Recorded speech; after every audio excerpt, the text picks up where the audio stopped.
If I'm being honest, bro, I don't think anybody in this generation could have played like 20 years ago. If I'm being 100, and this is to everybody in our league, Tatum, all y'all. Let me tell y'all something, bro. 20 years ago, bro, you couldn't get to a triple step back. Nah. You hear what I'm saying to you? You couldn't get to a triple step back, and then if you shot that shit, it had to go in. You know why? Because we had efficiency back in the day, my dude, and it was so fucking hard. It was too physical. And guess what? The league had to come off of it for the flow of movement to be able to have scoring go up, which is why we like to sit here and watch kind of the rat race of the high-paced game, right? But, bro, let's not talk about the gamemanship, and let's not talk about the physicality of the game back then.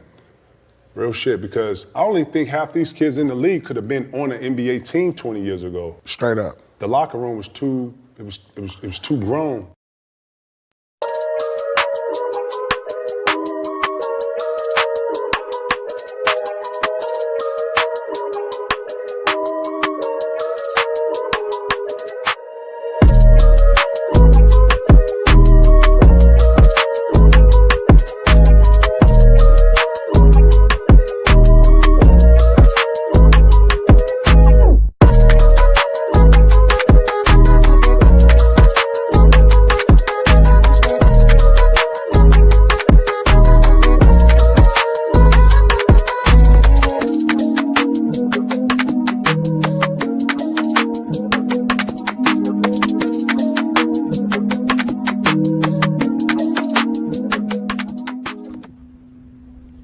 Peace and blessings, y'all. Welcome to the GOAT James Kingdom Show with B. Lee and A. Johnny. Y'all know we go live every Sunday noon to talk the GOAT conversation and to talk basketball. Shout out to everybody who is subscribed to the channel. This is the GOAT James Kingdom channel. We are also going live on our IG account. So shout out to everybody on our Instagram account. Shout out to everybody that's also subscribed and following us on Facebook in our Facebook group. We're also live there. We're also going live with the FYF channel as well. So shout out to Lamont and everybody else. Y'all hit that like button, hit that subscribe button, become a member of the channel. As y'all know, we do big things here in the GOAT James Kingdom platform. Today's show, we're not going to have Brandon. Shout out to Brandon. He's enjoying himself. We got the normal panelists as well. Shout out to Travis, who's also in the building. What up, Travis? Thank you for joining us. We got Craig King in the building. Shout out to Craig King. Big Dog in the house. We also got King John in the building. Shout out to you.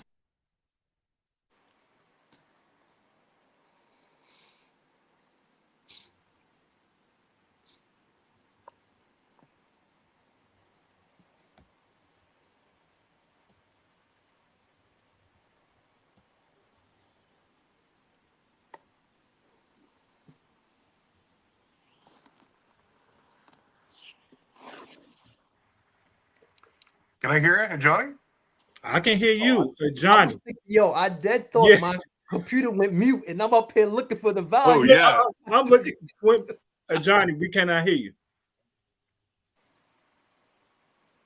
I literally thought I muted my laptop. I thought my speakers died. I dead silent. No, I was glad it wasn't on my end.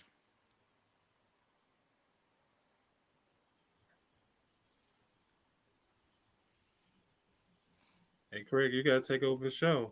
Yeah, come on, Craig, lead us to glory. Oh yeah, I don't want you to leave this show. There won't be no James Kingdom no more. No. Y'all really be having LeBron hate y'all. Zesty Ramones. But that's crazy from what KG said though. And all I know we're gonna get into it. Is he back? Yes, I am back. Y'all can hear me? Yes, sir. Yeah. Sorry I for the tell him, I literally thought I muted my laptop when you were speaking. I'm up here looking, fidgeting, trying to. Well, ladies and gentlemen, I guess we missed the part. We'll get right into it anyways. Ladies and gentlemen, we have the conversation will be about what Ant-Man said. So we're going to start off with Craig King's new segment. All right, we're going to have some fun here, ladies and gentlemen, because we're going to talk about what Ant-Man said and KG's response to what Ant-Man said. So let's go ahead and let's get off and let's start off the show. All right, because if you come out with a poor take, you're going to get the checks and balances with Craig King. So, ladies and gentlemen, here is Craig King's Checks and Balance. Hide the money, y'all. There's poor people around. With your broke ass. Sir, now that you've got your check, do you plan on quitting your job driving this truck? Truck driver? I ain't no truck driver. That's right, baby. I just bought this truck straight cash. I'm rich, biatch. What's up? What's up? So yeah, I'm just gonna basically address. It shouldn't only be me. It should be like the LeBron fans as well. For someone to say they haven't seen something and then comment, ain't that's what y'all say that what these Zesty Jeffries do? It said they never seen Jordan play, but say he did everything. Where's the outrage when he says it? And when he says, I didn't see it, I didn't watch it, I wasn't really watch basketball, but then you say they wasn't skilled. So how did you not watch basketball and say that there wasn't no skill? Or Michael Jordan was the only skilled person? See, that's a knock. See, he haven't watched basketball, but the only person he know is Michael Jordan.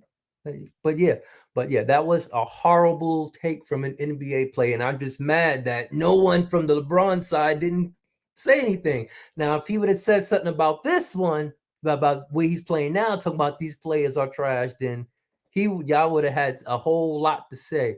So this is where I'm coming from. So it should be an equal thing, no matter if there is a player today saying a bad take or is a player back then saying a bad take. It should be addressed equally. I'm here for the equalness on it. So yeah, that was my whole thing about that. We're gonna get more into it later, so I don't want to put all of my spills back. But yeah, that's my take on it.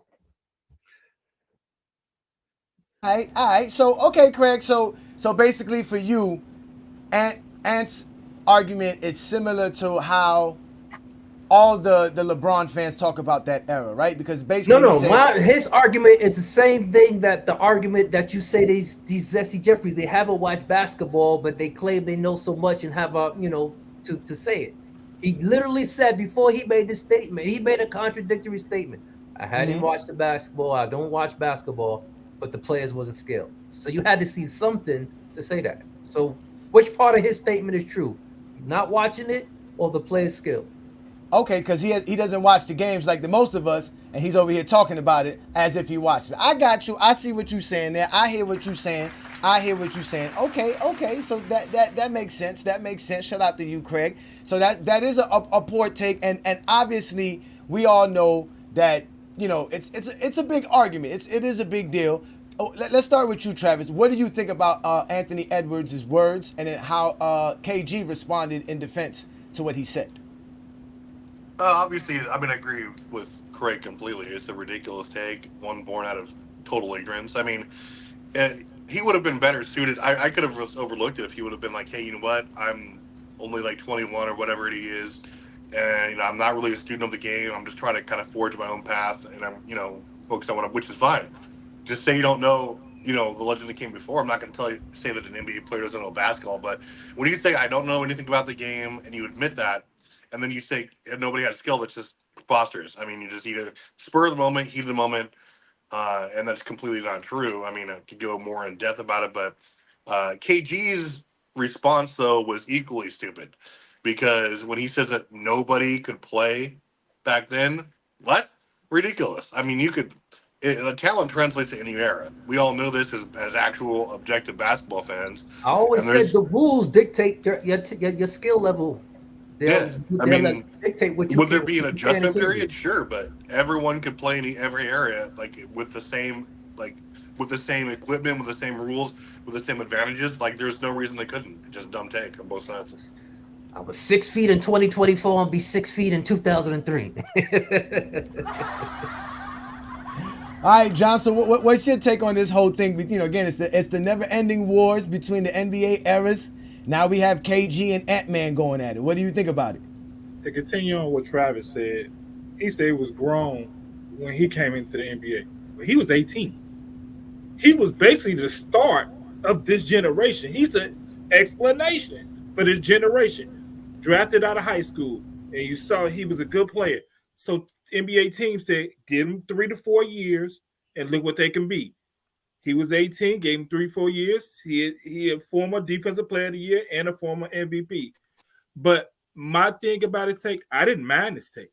And I didn't mind his take for the same reason they disrespect this era.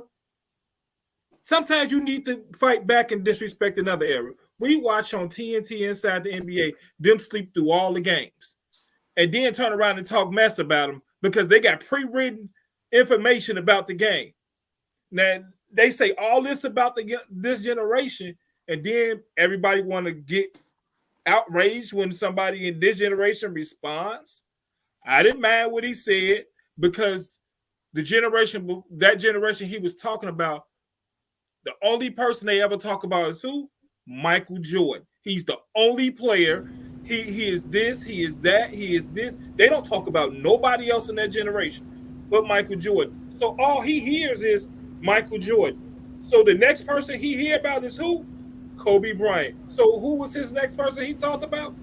Kobe Bryant. So when a generation talks about one player and then the next player they talk about is Kobe, what is he supposed to say?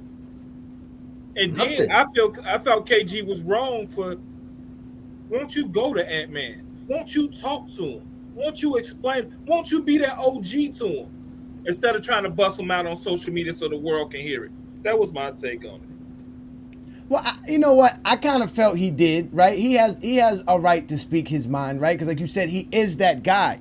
He is that young dude. He came in as a high school guy, a phenom, right? Kind of came in to try to change the game for the NBA. But at the end of the day, he was really kind of making some good points because like you said, this is a beef that we need to talk about because of all the stuff that we hear about the 90s and the 1900s, right? If we always hear Michael Jordan was so dominant, why are you mad somebody said, hey, nobody else had skills but Michael Jordan? I mean, that was my point. You see what I'm saying? So you get mad at that, but KG kind of went at it on a different level as well, which is why I kind of understand what he said because he actually said this. He actually went on and said this. Yeah, man. Just the hand check. No, bro. It was a different vibration. David Stern did a great job of taking all of the physicality out of the game. You understand? Freedom of movement means freedom of movement. Man, back in the day when you had to get by Paul because Paul was squared up with you and ready to slide, and then he could body you, he could poke, he could use his hands, but I can use my hands. I could fight through a screen. Bro, the shit that we saw in the Olympics was similar style play when the guard could ride you damn near over the pick. Yeah. And if you don't know how to get out of that, and a nigga like Holiday, when he come out and he get over, he there. Right. So if you go to cross him, bro, you don't even, that's what I'm saying, bro. Can I say something? Go ahead, brother. Okay. I played basketball, and I actually played the point guard position. Hand checking didn't slow nobody down, bro. It didn't. I want you guys to know that. It didn't slow you down. Actually, if you was physical, hand checking actually helped your game. Because all they're going to do is bounce off you, and they can call a foul at that point. And if you learn how to be physical, that's all it took. I don't like. When did the hand checking go away? 2003, 2004. 2004 is when they put the rule back. Cause it's always been a rule. That doesn't understand. Hand checking has always been a rule. They just used to lax on it, and they kind of cracked down on it. 2004, and that was it. So he benefited from the rule that he going against, right? He won a championship in 2008. Well, that's not talking about Kobe's era, and even Paul Pierce said the same thing. They're not talking about Kobe's era. They're talking about Mike's era. They're talking about the guys that he wasn't talking about them. And not only was my thing though, the lowest scoring era was the 2000s. So how is the 90s less skill if they was scoring more than the 2000s? Well, the lowest scoring era is the 90s, correct? That's my whole thing. If that era was that's because supposedly the physicality and the efficiency and a lockout season at that. So they didn't even have a full decade of an 82 game season, and they still outscored the 2000s. But yet the 90s is always considered the weakest era because of talent. So that talent was able to score more points than the talent in the 2000s? Well, I think Josh Williams, hand checking only matters if you're not a scorer. If you're a scorer, hand checking doesn't bother you. Hand checking Well- only matters to somebody who can't dribble. If you once Yeah. you know how to dribble, hand checking is not going to be it's not going to be a problem no If you're more. going downhill, how can you If a hand check? team-oriented defense is decent thing, you can't do that on one. Ain't that hand checking? They just gonna blow right by you. Yeah. Exactly. But still, though, I believe Ant was talking about the shooting guards in Yeah, Jordan's and that's- era. he was I don't talking- think he was talking about overall there was no skill in the league. He was saying the only skilled shooting guard was Michael Jordan. I don't think he was talking about in general in the league as well. Now, I did not hear his comment. I only read it. So I don't know, John. He didn't say nothing You heard? about shooting. He I said heard- I mean, guard. He said if players. you go to basis He said off what he was players. talking about, he was All talking five about the shooting positions. Yeah, he talking said. about I the mean, shooting guard position he was 'cause- talking in general though. Like he didn't specifically say shooting guards. No, I know that. But he also didn't talk about the 2000s and Kobe's era. He was, and I can see why Kevin Garnett kind of took offense to it because Kevin Garnett came into the 90s, right? Kevin Garnett played 4 seasons in the 90s, and he was the young buck that had to deal with the grown man league. It was a grown man league. That's what he was saying. It was a grown man's league. You had to earn your stripes. Well, the that's thing is because they also- was coming in the league 2 or 3 years in college, so they wasn't coming in first year Well, high yeah. school. Now The thing is- everybody's one and done. So the they thing coming is in at also it's just 19. like The there was two oldest things. player is probably like 26. Who's the starter on all this? Who's the starter? Well, we don't know. Go ahead, Travis. You just gonna say something?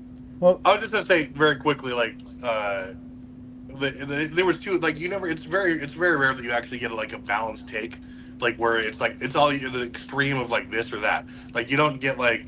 So what Ant-Man said was extreme. If he was literally saying that, and also what KG said about no one being able to play, is that you never get like. I agree with John where he could have actually just maybe hooked up with Ant-Man and later on and be like, hey man, like that was maybe a take I felt a certain way about. Here's what actually happened. Like, no, you had guys, like you talk about skill, you had guys like Eddie Jones, Sharif Abdul-Rahim, Tim Hardaway, Rod Strickland, all these guys. What I will say is that obviously today's rosters are more filled out 1 to 12.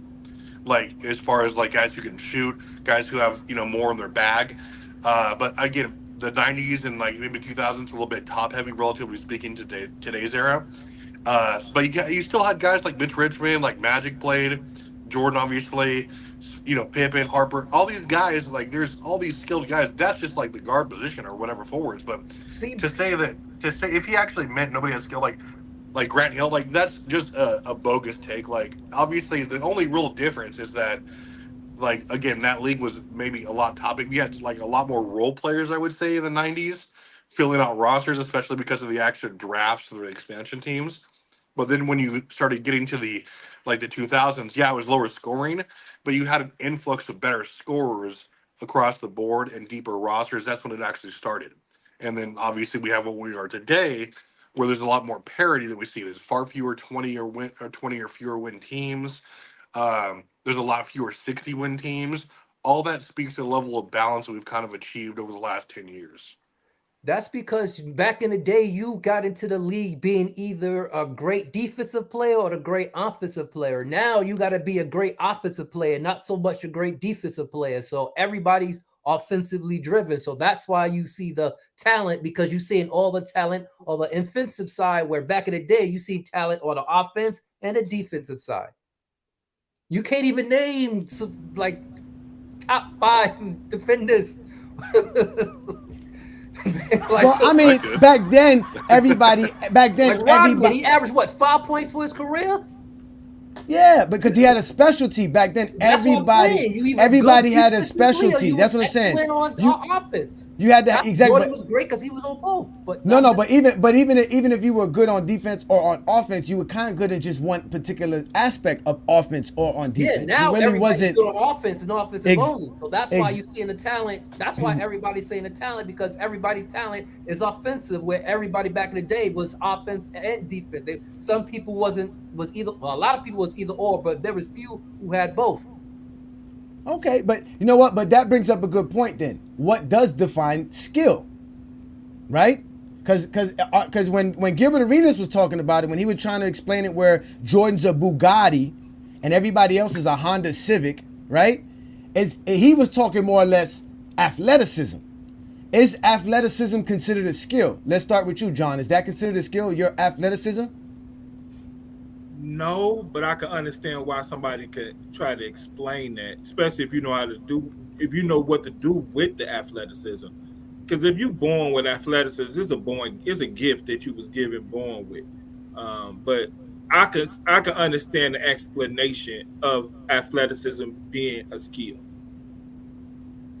but in general, it's not. All right. And what about you, Travis? Is your athleticism considered a skill? No, definitely not, because that has nothing to do with actual. Like, you could jump out of the gym and still shoot like 15% from three. Like, you're not going to be 71 Kareem, who was arguably one of the more athletic centers of all time, and he's not going to be able to be a 3-level scorer. Like, its skill is, how often you perfect your game. Like, I mean, how can you, like, your form, your shooting form, your passing instincts, your rebounding prowess, boxing out. Your form on your inside game, your footwork, all those things go into however you're able. The real skill is how you're able to actually increase those things. How is your IQ for the game?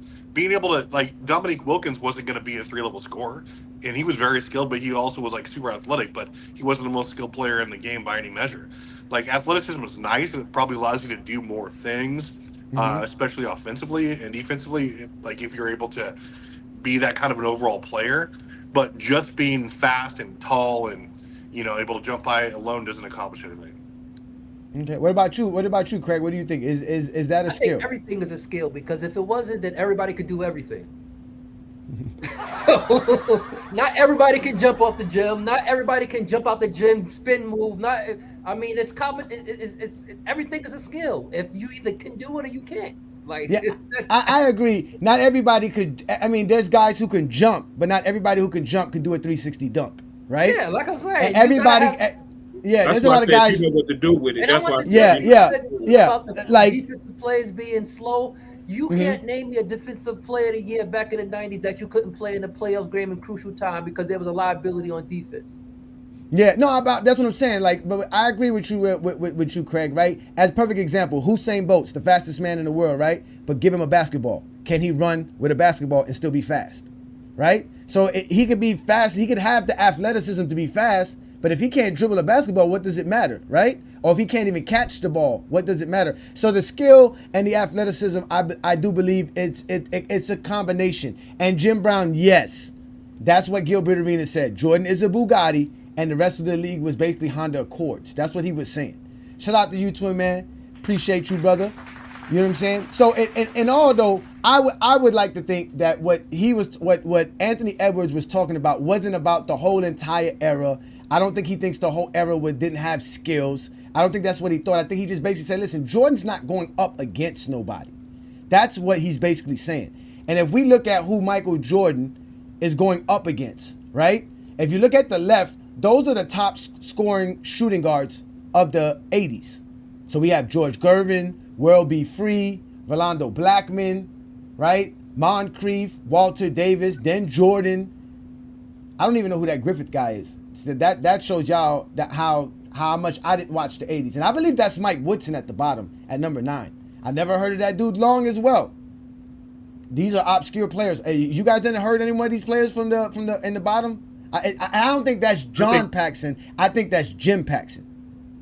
Okay, I thought I didn't even look at the picture when I see Jay Paxson. I thought it was John Paxson, but was Alex English a shooting guard? I thought he was a point guard.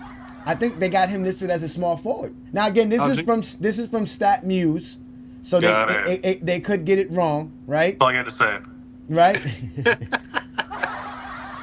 but it is about obviously the skill level and scoring, right? And if we look in the middle, it's the 90s, right? Those are the best shooting guards of the 90s as far as points scored, and these are the guys, the amount of points they scored. All right. Yeah. So we got Mike, we got Mitch Richmond, right? You mentioned Mitch Richmond, Travis. We also got Reggie Miller, Clyde Drexler, Jeff Hornacek, Joe Dumars, Hersey Hawkins, Dale Curry, Nick Anderson, John Starks. right? Well, And then, The top 5 players didn't play with a dominant center. Well, you could say that all the way up to Joe Dumars. Yeah, also, okay, so that's Daryl Griffith. Thank you so much there, Casual. I appreciate you. Shout out to Casual Vibes. Y'all make sure to go subscribe to his channel at Casual Vibes, and also Vanity Sports. They do great content. They're the gentleman that did the interview for the GOAT James Kingdom platform. Shout out to you, Casual. Thank you for that. I'm gonna actually go look him up. Daryl Griffith, right? Okay, but then we got the guys to the right. These are all the guys that put up the most points so far in the 2020s. So since 2020, we have Devin Booker, we have Donovan Mitchell, we have SGA, which I don't know if he's really a shooting guard or a point guard, but they got him here. We know Harden's a combo guard as well. Then we got Zach LaVine. There go Anthony Edwards, CJ McCullough, Bradley Beal, Buddy Hield, and RJ Barrett was a surprise to me. Shout out to RJ Barrett. I didn't know he was playing that well throughout his career. So out of all these players that we're looking at here, ladies and gentlemen, are we wrong to say that the right side is just more skilled than the center and the left side? Am I wrong? Let's start with you, Travis.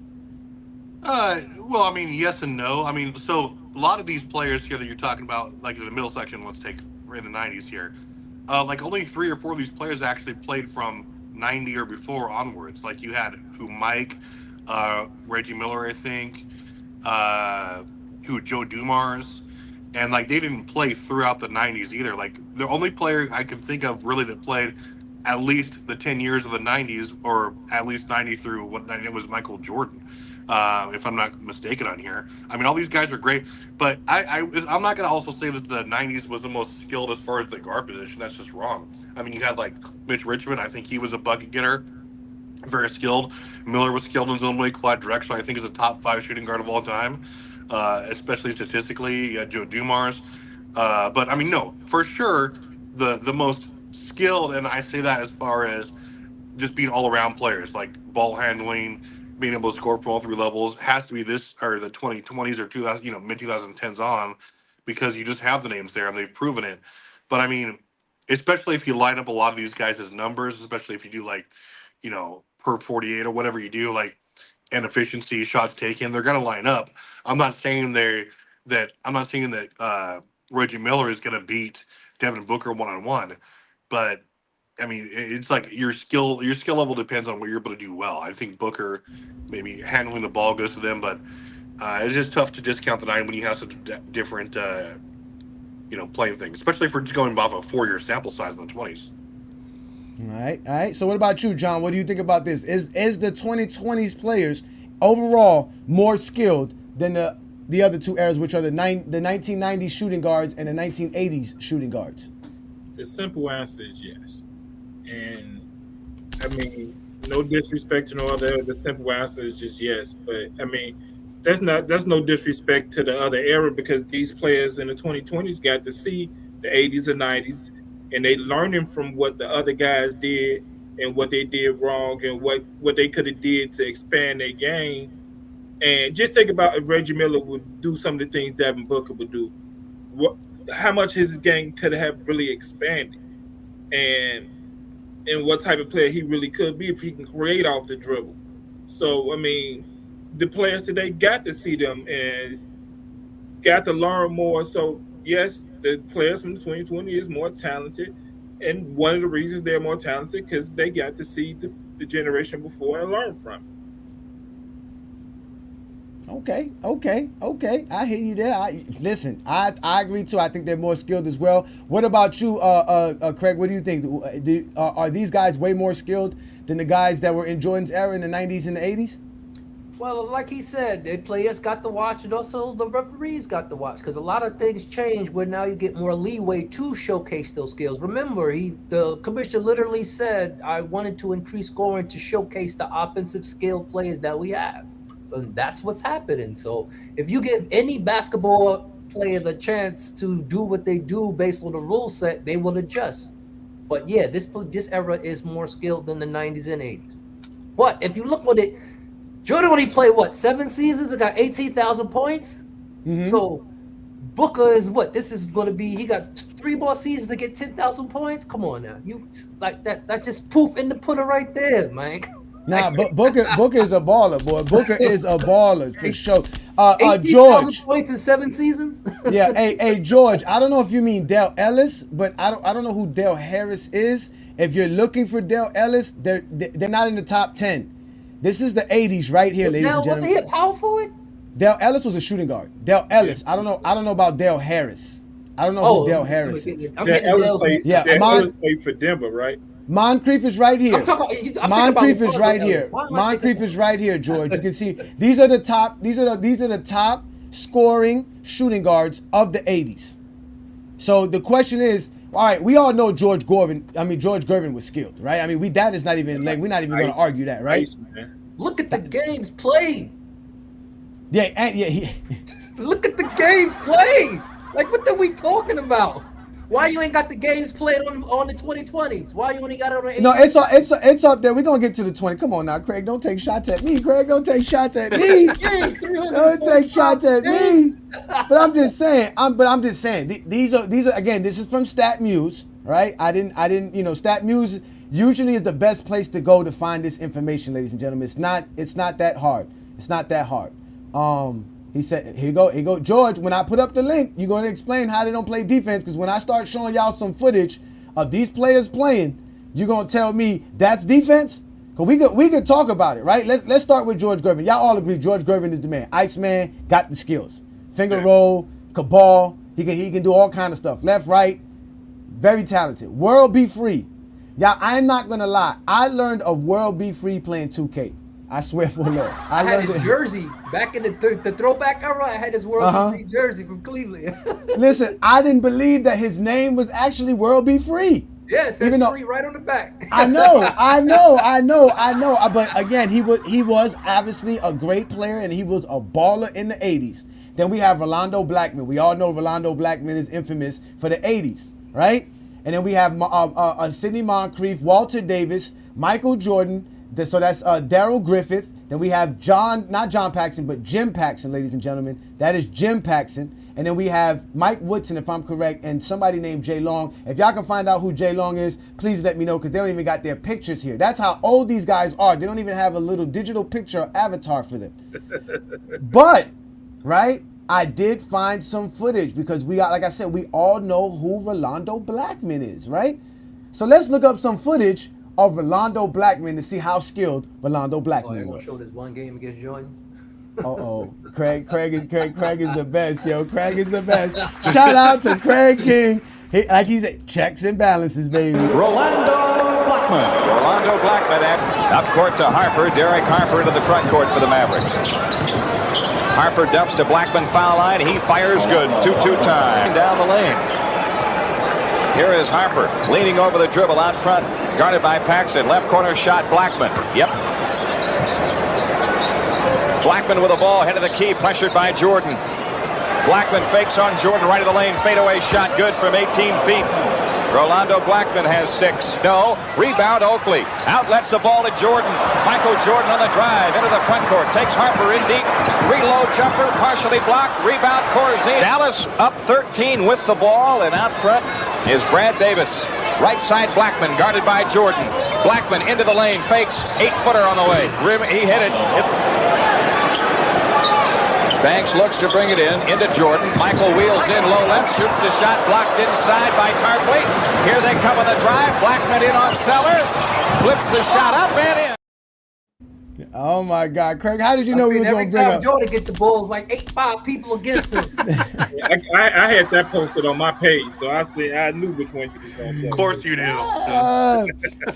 Year 2 Jordan? Wait, that was fake defensive player of the year, Jordan. That's what that was. That was 1988. That was 1988. Wow. That was 1988. You probably had 10 steals that game. And shout out to Anthony Davis, a longtime GOAT James Kingdom member. You can't tell me that man's name is John Long.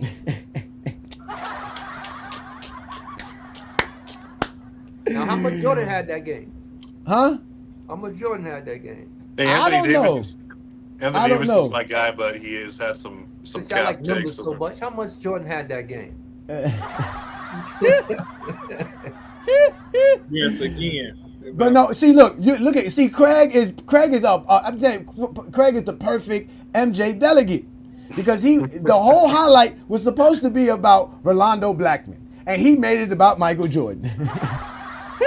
Because every highlight had Michael Jordan guarding him. What the fuck? It was a highlight versus the Bulls. There's So not he too many only played the highlights Bulls that year? of the 80s. Rolando Listen, y'all know it's not that too many highlights from the 80s, man.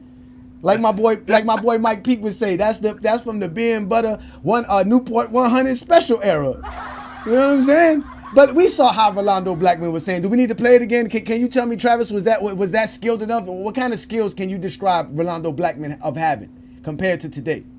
No, I mean he was quick to get to his spots. He looked like he had a great pull-up jumper. I mean, he finished in transition a couple times. I mean, obviously we don't know about his 3-ball, but the players play, especially like guards, like the best scoring guards. You see Booker do it a lot. They're great at getting to their spots. They know where to go, and they have a great pull-up jumper. I mean, they have a quick release. They're accurate. I mean, it's no different from any area you want to look at. I mean, obviously the form perfecting things like that, but that's what he was doing there. I mean, was it as aesthetically pleasing as some other play? Maybe not, but the results are there, and like he had good touch around the rim. All the best scorers do. Facts. Ladies and gentlemen, we are talking the KG versus Ant-Man story. It's the never-ending NBA era wars. We're trying to define player skills. We're looking at the 80 shooting guards. Because I believe Anthony Edwards was talking about shooting guards when he was talking about the guys that Jordan was going against and their skills. I don't believe he was talking about the NBA in general. I think Ant-Man does respect the league. I think he was just defending himself from the Zesty Jeffries. Because they keep pulling him in and out of the Jordan family, and it's not fair to him. He just won a gold medal, and they still hating on the young man. Oh, Craig, you're on mute, Craig.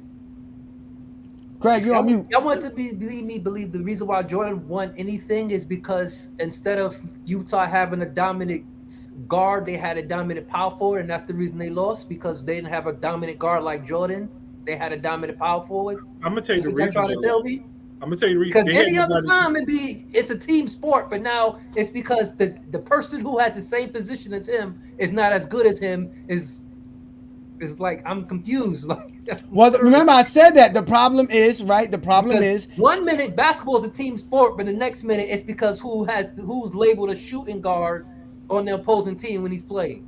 That's what it sounds like to me. No, but again, we're talking about Anthony Edwards' words. He hasn't really defended himself as of yet, right? So he didn't say shooting guard. He said skills. He said the only skilled player in the 90s was Michael Jordan. There was centers in the 90s. There was power forwards in the 90s. There was small forwards in the 90s. There wasn't only shooting guards in the 90s. And then he said the next skilled player to come into the league was Kobe Bryant. Well, then he talked about the big. So he's talking about shooting guards. He's not talking about Hakeem Olajuwon. He's not talking about Magic Johnson. He's not talking about Larry Bird. He's not talking about Karl Malone. He's talking about guys. He's talking about guys. He doesn't know about them. Wait, he's talking about guys like Walter Davis, who Michael Jordan actually wanted to get traded to the Chicago Bulls in the late 80s, but Jerry Krause never made the move because he knew better.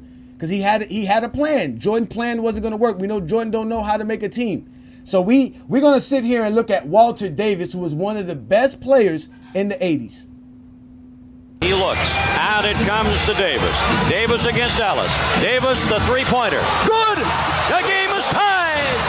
Oh, brother! A beautiful straightaway shot by Davis. For Westfall or for Walter Davis breaking into the lane. Here is Adams. Time running out. Davis to the jump shot. Tied at 4 seconds. 10. Now he starts. Here's Davis out at 8. Davis going one-on-one now. High arch again. 8 seconds left on the game clock. Now the net. Nat averaging 20 points a game. Boozy towards it, tried to stop him. Quick release. Boozy heads up play. That's 2 great passes on that fast break. 8 points for the second year man from North Carolina, and here he comes again. Walter Davis is a one-man show. 12 points in the first quarter. He hadn't missed yet. Here's Adams bringing the ball to Davis. Down the middle of the free throw line, in the air, 15-foot jumper. Nice shot. Oh. All right, so Walter Davis obviously he's clutch. That boy was hit. His first 4 shots was obviously Walter Davis was clutch. You're proving that man wrong right now, Johnny. You're exposing him. I'm exposing who am I exposing? Who am I exposing? Ant-Man? Ant-Man. Okay, so tell me, what did you see there with your eye test? Because we know this is all about the eye test with the Zesty Jeffries, and we know that's the argument majority of the time. What did you see there when you saw the footage of Mr. Walter Davis? And first off, shout out to Back Rim Basketball. Subscribe to their channels. I got some of these highlights from their channel. They got some actually great highlights of a lot of players that are obscure that we're going to look up some more film of. But go ahead, Travis. What do you think of Walter Davis's skills? No, it's really the same thing as like we were looking at Blackman. Like you have every great scorer has certain fundamentals. Like you're able to get your spots. You have good form in your shooting. You have an instinct of where the defense is coming from. You have good body control through contact. We saw a lot of that. Obviously, he had range. No, that's just a hallmark of any great perimeter scorer. Like we see that today. We've seen it in virtually any single era. Are there more today? Sure, but guys like that, they could, they have the skill set to practice their craft in any era, and like that's what you see. Like he had a good jumper, people were in his face, he was still hitting buckets, he was clutch, like you said. You see that across the board. It's really not different. The only thing is the amount of people who are doing it just due to number of teams, scouting, what they look for nowadays. Like it's wildly different than it was 20-30 years ago. Look at Travis taking shots. Go ahead, John. I want to say this. I think Ant-Man can learn a lot from Walter Davis, but nobody would tell him about Walter Davis because they don't talk about Walter Davis. I believe if Walter Davis went in the gym with Ant-Man, he would learn that mid-range game. He would become a mid-range assassin, but nobody won't tell him about it because they don't talk about nobody but who? Michael Jordan. So when you get that response from Ant-Man, it's because nobody is talking about Walter Davis. I have Walter Davis top 5 all time. So, I personally think somebody like Ant-Man will learn a lot from Walter Davis. But guess what? Ain't nobody gonna tell him about it. Listen, I'm learning of Walter Davis. I learned of Walter Davis recently as well. Like everybody else. You can. Nah, but it's not that hard. It's not that hard. It's true. Again, we know they don't want to go back and watch the film because we all know it's really not that great of basketball. We can tell, but we can appreciate it because all of us here are real basketball fans. So what do you think of Walter Davis, Craig? Oh yeah, he was nice. He was 18 points per game. That was not, like I said, it was a big not 18, not the averages. You using averages. Not that. Because it makes him playing. It makes him having 11. What's he got? 11,000 points in 612 games. It makes it sound better. But 345 at 11,000. God, Craig, you can see why he missed the season.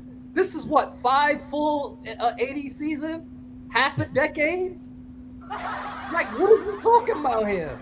But Craig, you can see why Michael Jordan wanted Walter Davis on his team now, right? Instead of Scottie Pippen and them, right? Another 18 point per game scorer, why not? There wasn't really no defense in the 80s. They were scoring like 110 points per game. Oh my God! All right. So those were the '80s guys, right? Because we all know those were guys in the top 10. Highlights. He got 345 games and 11,000 points. I want to see some Jordan highlights.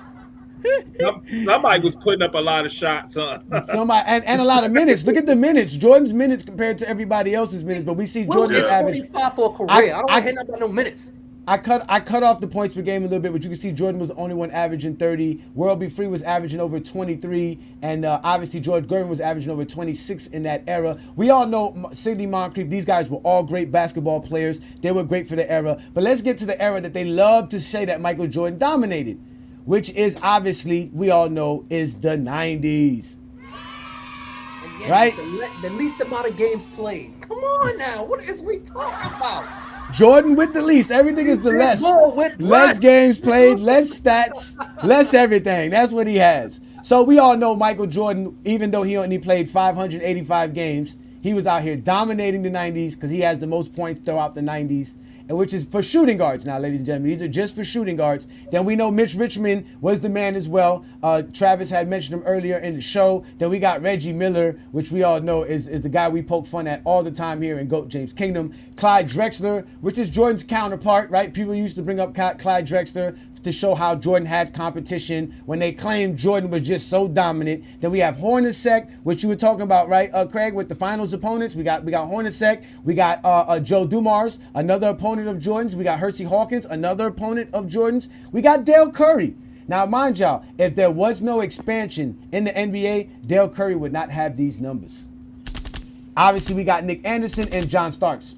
John Starks probably also benefited from the expansion of the NBA. Didn't he play with Patrick Ewing his whole career? So he had a dominant system. He was getting buckets because they was doubling Patrick and he was kicking him out for them bullshit ass threes. John Starks started in the CBA. All right, so out of these players right here, y'all all agreed that they're not as skilled, right? Obviously, as the 2000s players, because these are the 2000s players right here. Right? They haven't played that many games, Craig. So does that matter? They didn't play that many games. Look at that. He had 345. He had double-digit scoring. None of them got 9,000 in. Well, go to the 80s. Go to the 80s in games played. Look at that shit. 345, 11,000. Who got the least amount of games? How much points they got? Who got the most amount of shots, Craig? Taken. Well, you don't got it up here. I'm going by what I see. But these are the 90s guys, right? So let's start with obviously Mitch Richmond. How skilled was Mitch Richmond, Travis? Very. I mean, if you look at, so I wanted to quickly piggyback off what you said because you're right. I mean, in order to, like something like Ant-Man and like people who've just been in the league who aren't like maybe as old as we are. Like you have to, in order to be an actual basketball fan, you have to go back and do the work. You have to go back and do the research, not just old footage, although it helps, but you have to go back and get your stats right. You have to go back and get the information that's available now in order to be able to talk about the game. Now, a lot of people don't do that. They just speak on narratives, they speak off the cuff. They just, they're just an echo chamber of what they've heard. Mitch Richmond was a very skilled player. He did great back-to-back, especially in his prime. He was a great mid-range and three-point shooter. For that, especially for that era, he'd get to his spots. He was quick. He was decent defensively. He was just a great player. I mean, he could play in any era. He was one of the better shooting guards I think ever. I mean, especially if you're just looking at the raw numbers and output efficiency. And I mean, anyone who says they didn't or he's not, again, they just did not see him play, or they're just ignoring stats. Well, you know what? A lot of people did not see Mitch Richmond play. You know why? He was on Sacramento. Yep. There weren't too many Sacramento games on television throughout the 90s. So, John, what? They didn't get good until Weber came in the early 2000s. That's true. Didn't he go to Golden State? No, he didn't. He started. He was on Golden State and traded to Sacramento. And he went to Washington. He went to Washington too. Yeah, he did also go to Washington as well. So what are your takes on the skill level of Mitch Richmond there, John? I love it. It's three players on this list who have multi-level scores: Jordan, Richmond, and Clyde. Richmond was. If you want to know who might have done it the best, it might have been Richmond of the three. Now a lot of people gonna take Jordan was the best, but when you say multi-level scores and who did it all at the high level, it's Richmond. He could shoot the three ball, mid-range. His back to the basket game was like no other. I mean, he was just different, and he just played on really bad teams, had bad luck playing on really bad teams, but his skill level was, if you put him on a good team, he can create his own shot. I can't tell you about his defense as much, but his offensive game was his skill level. He can handle the ball. His playmaking skills is about average, a little above average, but he can put the ball in the basket. He went at Jordan like no other. He can take him off the dribble. He could put him on a block. I watched those games, and I had never seen nobody go at Jordan like that, ever, and consistently did it. So, hey, Richmond game was different. He's one of them type of players who could play in any era, and he didn't have to change his game at all. Facts. Craig, what you got on Mitch Richmond's game? Oh yeah, Mitch Richmond was nice. It just sucked that he was on a crappy team. He didn't find the courage to go find another star to play with to try to do something. But yeah, he was good and efficient too. That was one of the main things. He was very efficient. He was very efficient. But I always say about this, he averaged 23 points when his team scored 105 points per game at that. Mm-hmm. Today, they're scoring 30 and their team is scoring 130 points. So it's likely the same. Their production is giving them the same based on the points. They're getting the same equal production. It's just you got more scores now. That's the only difference. Everybody, like I said, everybody's more offensive this now. Everybody's offensive more than their defensive. Back then, if you couldn't play offense, you could still make the lead by being a good defender. Now you gotta shoot.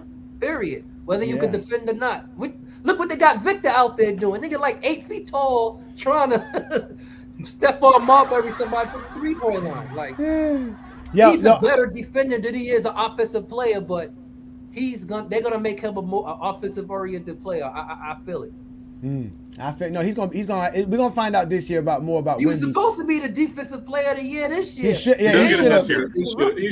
should have won it. I think Bam should have won it, but he could have won it besides Rudy Gobert. This is the first time, y'all. Shout out to Jim Brown. He finally said something smart in the comments. He said Mitch Richmond's from Fort Lauderdale's very own Boyd Anderson. I didn't know that. Shout out to BA because I'm from South Florida and Boyd Anderson does have some stars. I didn't know Mitch Richmond came out of South Florida and Fort Lauderdale. Shout out to Mitch Richmond. Good job by you. Johnny, bringing up that information. Then he capped himself by saying that King John was cooking for once. Yeah. Now we was going. Me and Jim Brown was going at it 2 weeks ago. So I take that shot. It's cool. well, we listen. Here in Goat James Kingdom, we like I said, they like the eye test. We also like the eye test. Let's watch some highlights of Mitch Richmond. Mitch Richmond, and rebounded by Tolbert. Tolbert was the sixth man at Boston. Nice spin move by Mitch Richmond. He goes left. 89% from three-point range, 37 for 94 before that one. Here's 14. Quickie to Richmond. Good minutes. Warriors still down by 7. Biggest lead was 11 by the Sixers, with the Warriors 4. Pretty duck under move. 3:50 remaining. Mitch Richmond. Right on. Oh, Anderson going for the gamble. That frees up Richmond. Let's see if Richmond goes away. Rod Higgins. Threaded the needle to Richmond. He does it again. So, as y'all can see, Mitch Richmond had some moves. Sacramento highlights. He got some Sacramento highlights. Woo! Yeah, I know. Again, y'all can go out there and go look up the highlights yourself because obviously, hey, you say you're a basketball fan. So why you waiting on Goat James Kingdom, huh? He was a part of Run TMC, correct? Yeah, he was a part of Run TMC as well. He got traded. He got traded.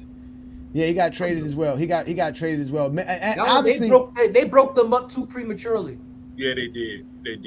Look, here comes the idiots. Y'all just found out Mitch Richmond was nice. No, we're giving you highlights. You didn't know Mitch Richmond was nice. You didn't see Mitch Richmond play.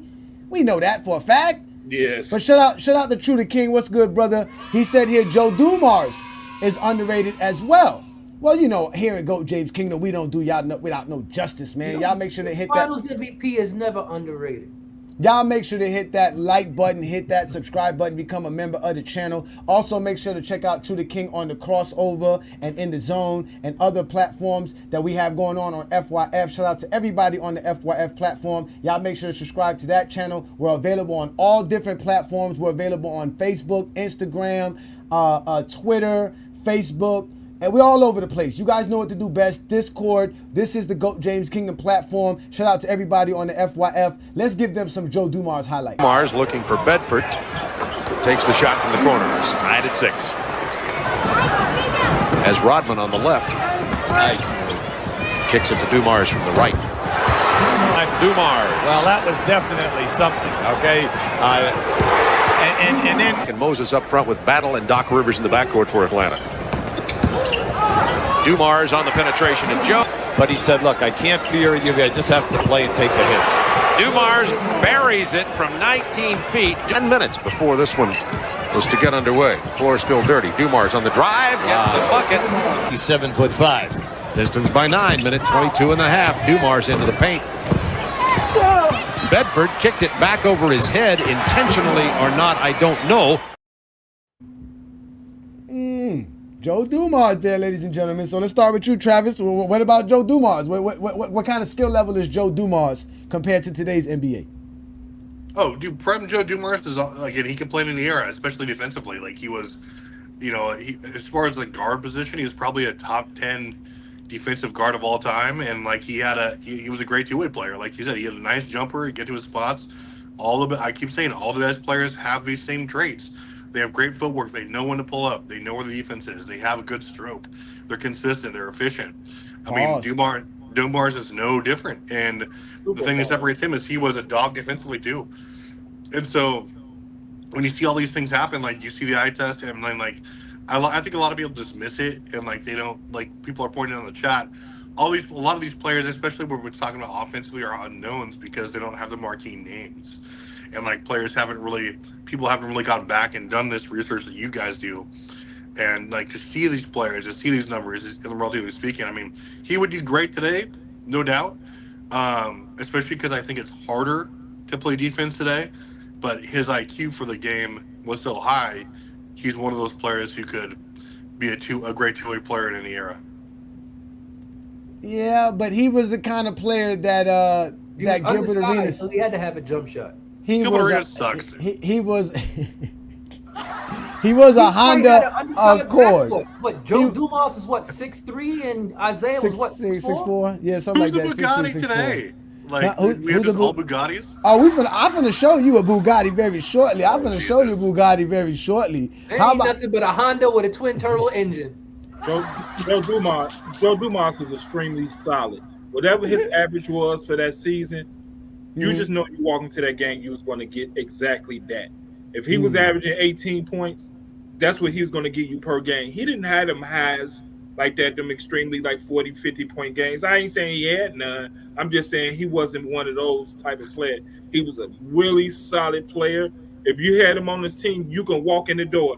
You can walk in that game and say, he averaged 18, that's what he's going to give you per game, 18. I can guarantee he's going to give you a minimum 18. So that's the type of player he was. Also, John and Johnny, like, you got to think all these players today, like, look at all those players, right?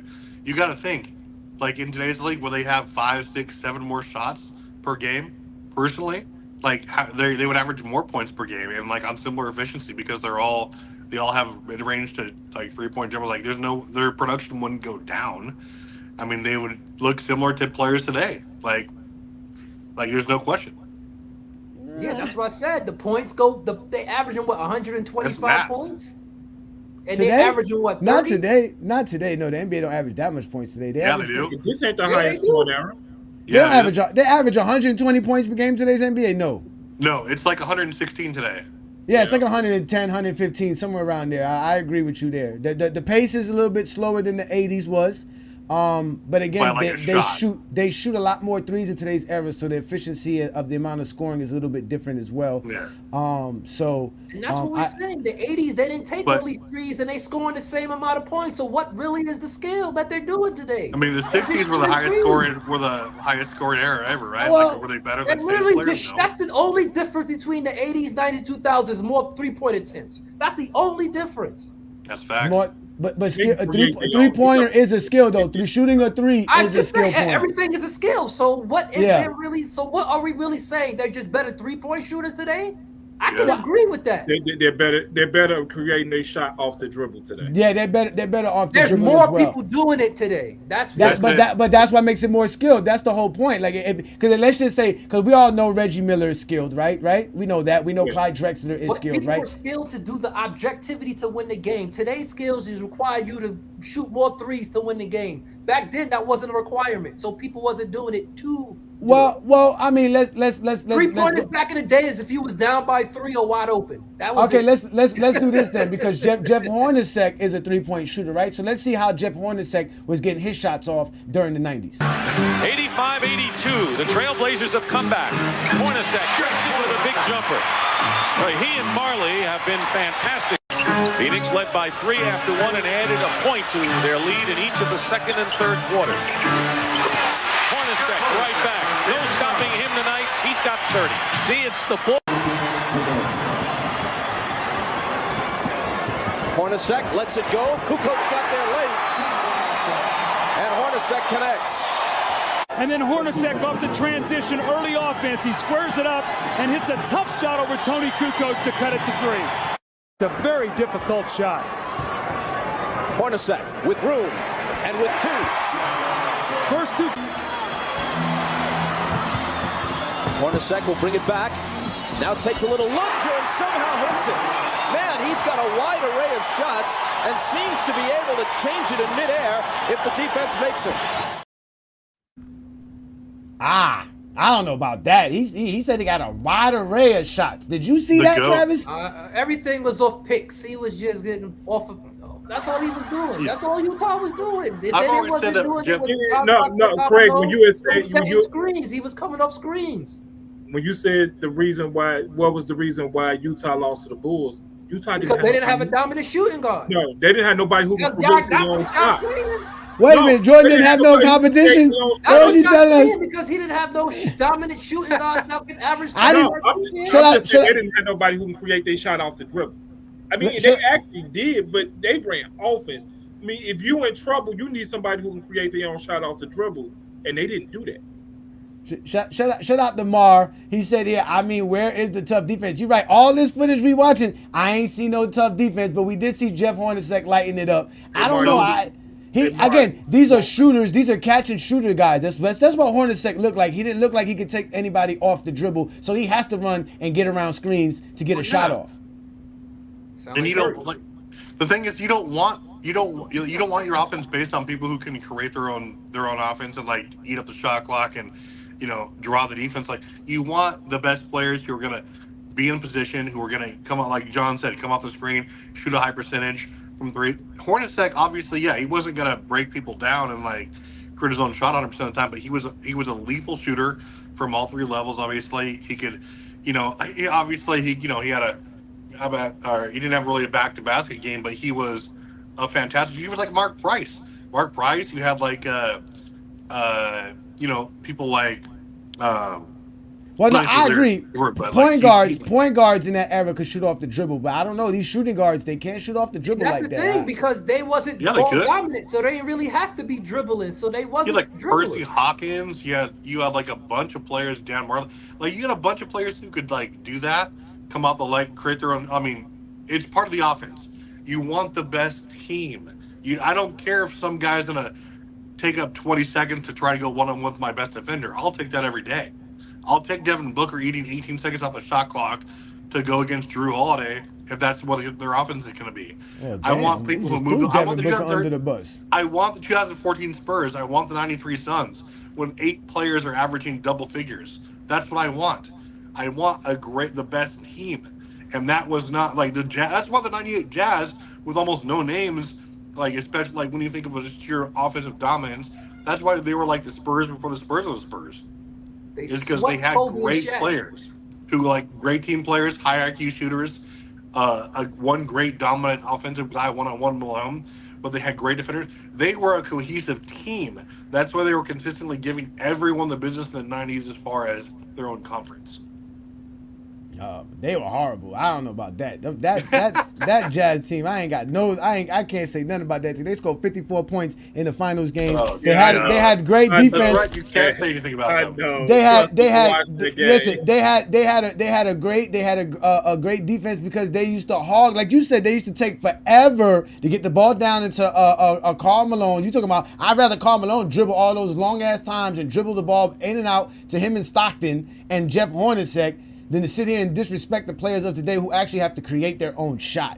So I don't know what you're saying about that, Travis. I don't know, man. That 90s look horrible. Like, they were a cohesive team. Like, you have that today too.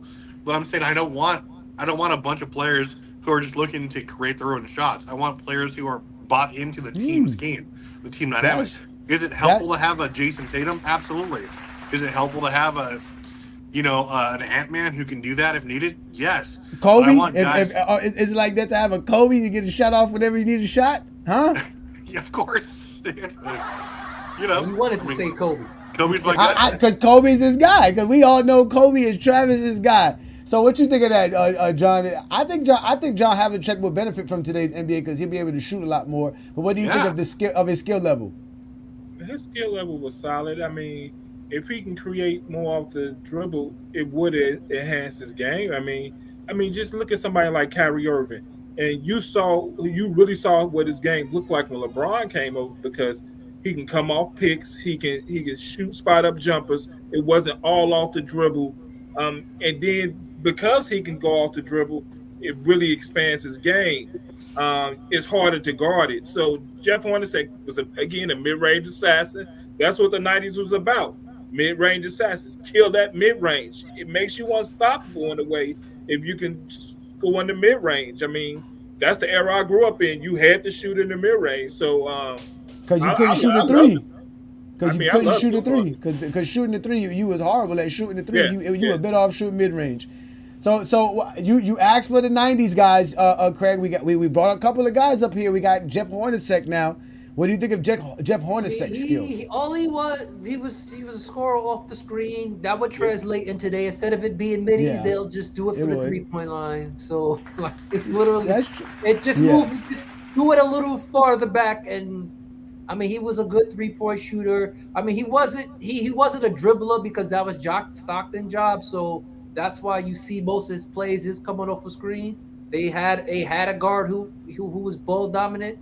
So his plays was mainly to keep the defense honest, thinking they won't pass it Carbalone every single play down the line. So that's why you will see those screen plays. So they would design 2 or 3 plays per quarter for him to keep the defense from focusing on Malone the whole quarter whenever he was playing. So he for his role, he's a role player. That was his role. Yeah. Jim Brown asks, why does everyone have to create off the dribble? Everyone having their own style makes the game interesting because they play better defense in today's NBA.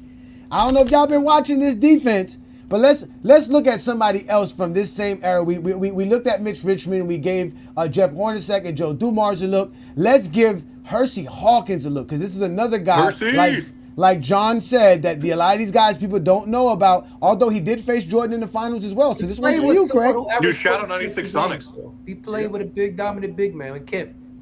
And Barkley. That much. And Barkley. So let's go ahead and let's watch Hersey Hawkins, who is again, we're looking up shooting guards in Jordan's era, because that is exactly what Anthony Edwards was talking about, if Jordan was facing anybody skilled as him. So let's look up Hersey Hawkins' skills. Knocked into the hands of Dawkins.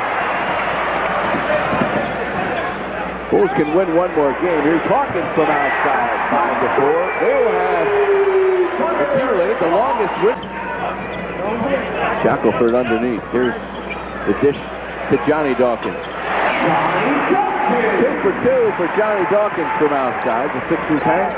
Horace Grant, who has 6 points. Grant doing a good job off the boards. Here's Hersey Hawkins, and Hawkins. It's 23-17 here in the first quarter. Ooh, Hersey Hawkins gets rid of Michael Jordan and scores. Great move by Hersey Hawkins. He's continuing to score well this evening. He made a nice move to get by Jordan. Jordan with a little one-handed pump. Stole a pass and threw a shot in one motion to beat the Sixers in a buzzer beater. There's the shot up and good by Hawkins. Ooh, that boy Hersey Hawkins got some skill I like there. that he did the pump fake, and then that was the only highlight. Now, how many Hawkins did we watch? I could have sworn they had 2 Hawkins on that team. No, it was Johnny Dawkins and Hersey Hawkins. Yeah, it was Johnny Dawkins. Was he highlighting an assist or a point? Like, you know what? Shout out to you there, Mar. You seeing what I see. Me and you got the same eye test. I don't see no hand checking. I didn't see nobody hand checking nothing over there. And all of these footages of all of these players we've been watching. Because if you're a scorer, hand checking doesn't doesn't bother you. I said that at the beginning. If you are a scorer, hand checking doesn't bother you at all. I mean, it doesn't. And I mean, and to Jim Brown, to the statement you made, why creating off the dribble? Because if people watch enough film on you and you're a spot up shooter, I'm gonna beat you to the spot because I know exactly where you're gonna be at all the time. So when you learn how to create your own shot off the dribble, it makes it harder to defend you. That's why I always say it expands your game. You should learn how to hit that spot up shot, but also if you learn how to create your own shot, it makes it harder to defend you. For example, Klay Thompson, it's not that he don't know how to shoot anymore. Teams gonna beat him to the spot. I know where you finna go. You go to the same spot all the time, so I'm gonna just beat you there. So it makes his shots harder now because I can defend it better. Yeah, he's been playing in the league too long for not him to learn something because that's the Utah days. Remember, he was in Phoenix dropping buckets with no dribble moves. Yeah, that was true, but they were playing horrible defense back then. Yeah, they were playing horrible defense back then. I mean, I'm not even finna lie. I mean, didn't we see a team lose by 70-something points a couple of years ago? I don't know about that. What team lost by 70? What team lost by 70? Like 170 to 90-something? Craig, I don't have no idea what you're talking about. Yeah, I'm gonna go pull that game up. A team lost. You better go find that game. You go put up that game. I know it was. I'm gonna pull it up right now. You gonna play? So Travis, what's up with Hersey Hawkins? What we saying about Hersey Hawkins? He's the kind of role player that you want on pretty much every team. He's like a Klay Thompson. Klay Thompson's better, obviously, but he's like a guy who just a lethal outside shooter. He's like kind of what Sam Perkins was to that 91 Lakers team. He can come around screens. He can shoot the ball. He's like Hornacek too. Like he's a lethal outside shooter. He can stretch the defense. You need these guys filling out your bench or whatever lineup you're running because they do exactly that. You can't really account for them all the time. It makes the defense do different things. Are they going to say Hersey Hawkins was like, are they going to say he was one of the best, one-on-one players? No, but it doesn't matter. You get in because you're able to fulfill your role to the utmost degree, and that's how they build teams, based on role players, based on what they want to do as a team. And Hersey Hawkins can play on any team. Hersey Hawkins was a good baller. He was a good baller. I don't know if he can last and play with these dudes, though. I don't know if he could be a guard. November 30th, 2021, Memphis Grizzlies beat Oklahoma 152-79 for a 73-point thrashing. Which game was that? Hold on, wait. Say that again. Go ahead, Craig. Say that again. Memphis 152, Oklahoma 79. Just so you know, Craig, I knew what you was talking about. That's why I said. That's what I said. I don't know what you're talking about. How the fuck you lose by 73 points? Who was hurt? How you lose by what the 2000s was scoring on a consistent basis? Who was hurt? Who was hurt? And Shea was on that Oklahoma team that scored the 79 points for reference. Get destroyed, Shea. Shea Alexander. Oh my God. The MVP, runner-up. Oh my God. Listen, I'm not finna lie to y'all. I'm gonna be real with y'all. I'm not gonna lie. Malik Monk and Tyler Hero is more skilled than all those players we just showed from the 80s and the 90s. I thought you were gonna lie.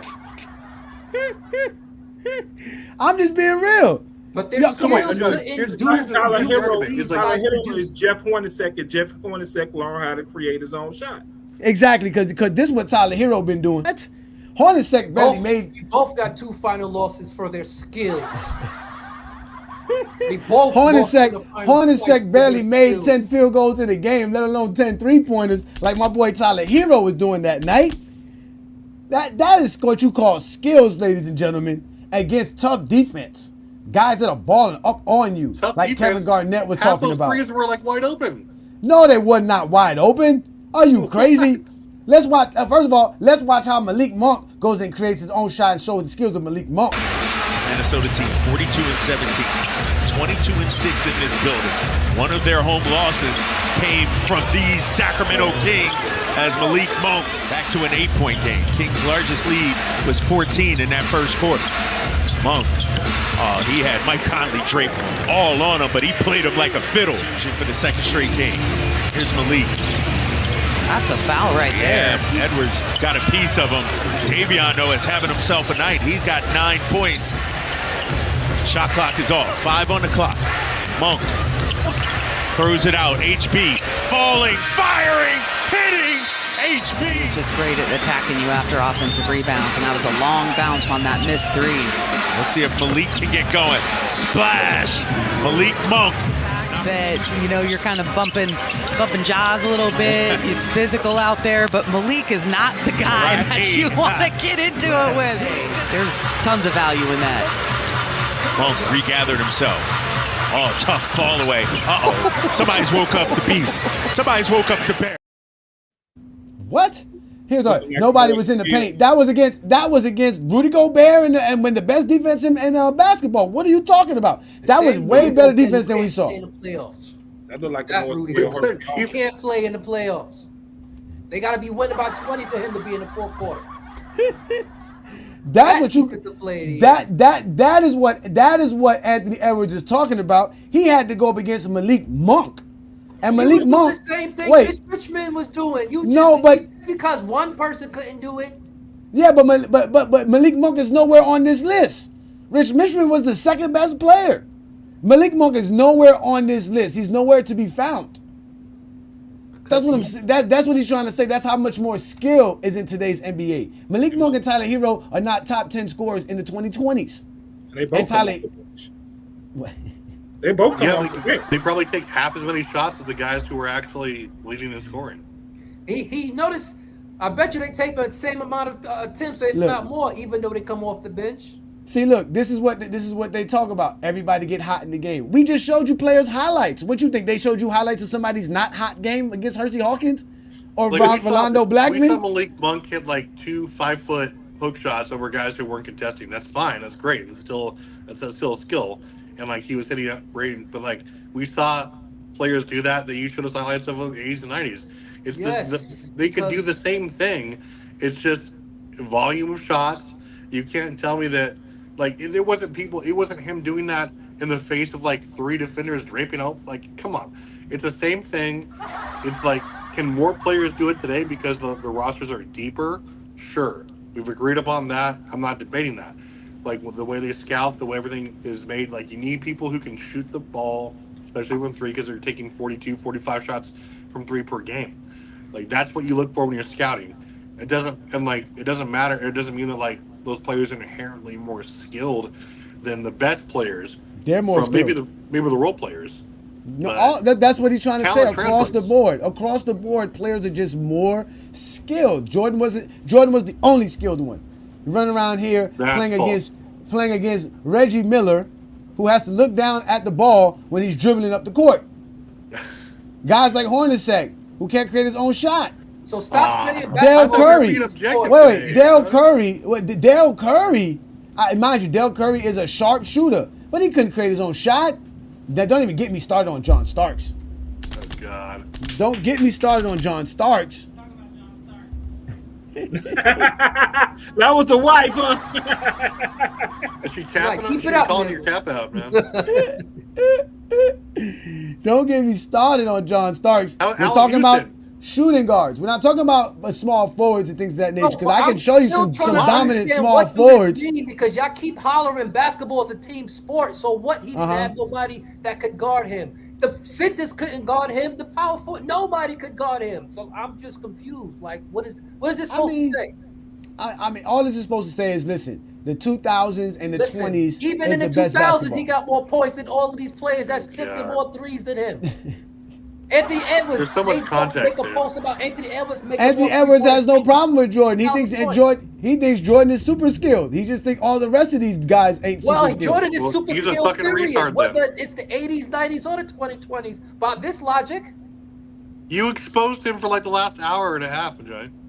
Who exposed I'm who? just saying, look at that, 585. Go to the games in the 2020s. Go to the games. I didn't expose nothing. All I did was show y'all some highlights of these players that supposedly were, Jordan's competition, even though they really wasn't his competition. Jordan dominated them. There was 5 players on the court. This is why I'm so fucking confused. It's a team sport, except for when it's You want to put labels on what players guarded. That's because what's it called? Anthony Edwards got pulled into a Zesty Jeffrey argument, and that's what they do. They'll pull you into an argument you don't want to get into. They'll get you into a trap talking about stuff we can't talk about. He said, "I never watched." He was getting Jordan. So you think he out of the blue? So out of the blue, he just said, "Yo, Michael Jordan was the only skilled players in the '90s. There was nothing pertaining to the conversation, nothing at all." Yeah. Literally. And he was a dumbass for saying that. So, I mean, obviously, they both have a point, right? Because, like I said, does KG have a point? Is KG right say Bird about what he Jordan said? In the playoffs. Y'all don't say the shooting guard cooked Jordan in the playoffs. Just say Bird. Bird swept Jordan. He not a shooting guard. Bird swept Jordan. He did get swept twice by Larry Bird. Thomas beat Jordan, not a shooting guard. That's true. That is Joe Dumars as well. So Penny Hardaway, Shaq, they beat Jordan in playoffs. They're not a shooting guard. But when he wins, it's because of the shooting guard. That makes some sense. That makes some sense. But look, KG, I'm just confused. Like I'm just saying. KG took it to another level. I guess the only legit loss was against Sidney Moncrief for somebody in the first round of his rookie season. Yeah. Other than that, though, when he was in the 2000s, the only time he been outscored in the playoffs. But in the 2000s, he wasn't skilled enough. He wasn't skilled enough to handle the skilled players in the 2000s. The 2000s he was really skilled. It's funny that Craig said all these names, but he didn't say any shooting guards. Because I think my point was he was talking about shooting. He's talking about shooting guards. It didn't take a shooting guard to beat Jordan. That's why Jordan. It wasn't any shooting guard. He had no competition with the shooting guard. Yeah, that's why. Which one is it? No, that's why Michael. Because of the shooting guard, but he lost without them having a shooting guard. Can I get a great? No, that's why Michael Jordan got all these points in 500 games because he didn't have no shooting guard to go up against. He had no competition. We already said that those lists suck. Yeah, because Jordan scored 102 points per game. If he could, he would. We all know Michael Jordan was going 102 points per game. He could because he definitely wanted to beat Wilt Chamberlain's 100 points, but he couldn't do it. That's for sure. But again, ladies and gentlemen, we are talking about this great conversation about KG versus Ant-Man. Obviously, we giving y'all what most people don't give y'all, the real information. So we gave y'all footages of the 80s and 90s. You've got a chance to watch the beginning of the show. If you didn't, go back and watch it, and you can see some footage of players like Rolando Blackman, Walter Davis, Hersey Hawkins, Mitch Richmond, right? Joe Dumars. Where's Clyde? Jeff Hornacek. Well, we all know Clyde Drexler is dominant. We don't have to show that. We already know that. All we're going to do is show Clyde Drexler highlights just for y'all to say that Michael Jordan beat him. Yeah. Y'all play Hershey Hawkins highlights. He's the only one of the finals besides who? Like Hawkins? Or no, Hawkins, Hornacek? Who faced? Moncrief? Finals are your big thing as the GOAT slurpers, right? The GOAT slurpers. Craig, did you find out a name for the LeBron fans that you feel comfortable with? I gotta see how they feel. I don't want to say them yet because I gotta feel how they say in the conversation. Because if it don't sound right, it's gonna sound stupid. I'm embarrassed myself. So Craig in the mirror talking Zesty Jeffrey slurs. I mean, LeBron James fan slurs. That is hilarious. Well, ladies and gentlemen, we like to shout out LeBron James fans because here at GOAT James Kingdom, we're LeBron James fans. We think LeBron is the GOAT, and we're not the only people out here. Them two, not me. Them two, not me. Them two, not me. Matter of fact, let's go ahead and separate and divide ourselves from them down there at the bottom. Let's go ahead and separate and divide ourselves from those at the bottom because we know Craig and Travis are MJ delegates. They are not LeBron James. Now one LeBron in my background. Now you don't own one pair of LeBron sneakers? Actually, I do, but they're not here. They're somewhere else. Do you sell them? Because I know you sell them. Do you sell them as well? No, I help people obtain them. I don't do that. I help people get them, because these resales be crazy. So it's retail or no sale, in my opinion. Yeah. But either way, we're not out here trying to do no Michael Jordan fan activities talking about sneakers. We're gonna actually talk about LeBron James fans and what we do best. So for King John, right, who has a segment of his own, and shout out to King John for bringing up a segment of his own. He's gonna be providing flowers to a LeBron James content creator who gives basically LeBron James a great light in the social media world. So John will be going on ahead and giving his flowers out. Y'all give a shout out to John, and this is Flowers from King John.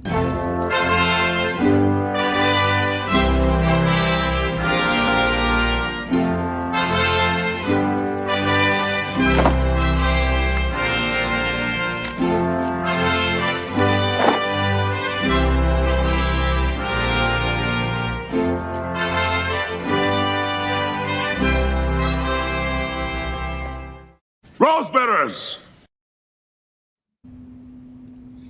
I'm giving out flowers, and I started hearing this phrase in black radio growing up, and it meant to honor, thank, recognize those who are special and while they're alive and not when they pass. And we want to give recognition to a channel called LeBron James History. And he's one of the first channels I've seen personally posting about LeBron and showing highlights. And some of the things I've seen on he's one of the first people I've seen with the Sports Illustrated Chosen One page. He's one of the first one who showed highlights of LeBron high school games. On his Instagram page is called LeBron History. He has 462,000 followers. On Twitter, he has 1,030 followers. He's one of the biggest pages out there. If you ever posted anything about LeBron, 9 times out of 10, his stamp is on it. Because he edits his own work. He does a great job of editing. And he posts about advanced stats, just stats playing, highlight games. He posted about the 3-1 comeback, the Detroit, the 25 straight points versus Detroit, the 45-point game versus Boston, game 6. He posts about everything, and he's a very positive guy.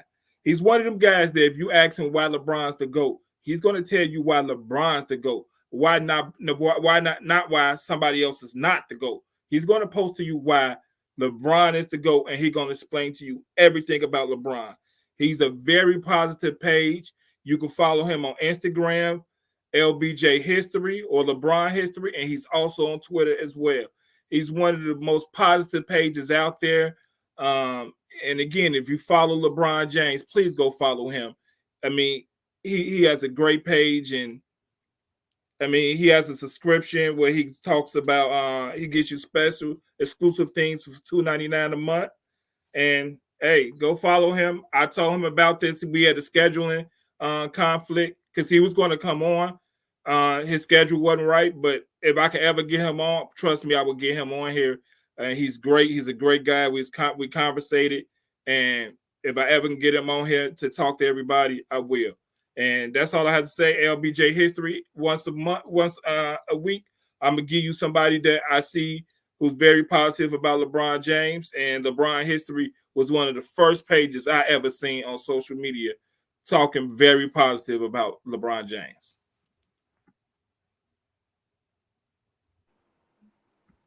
Indeed, ladies and gentlemen, again, that is LBJ History. They're available on IG. You also said Twitter, and yes. Where else again, John? Just Instagram and Twitter.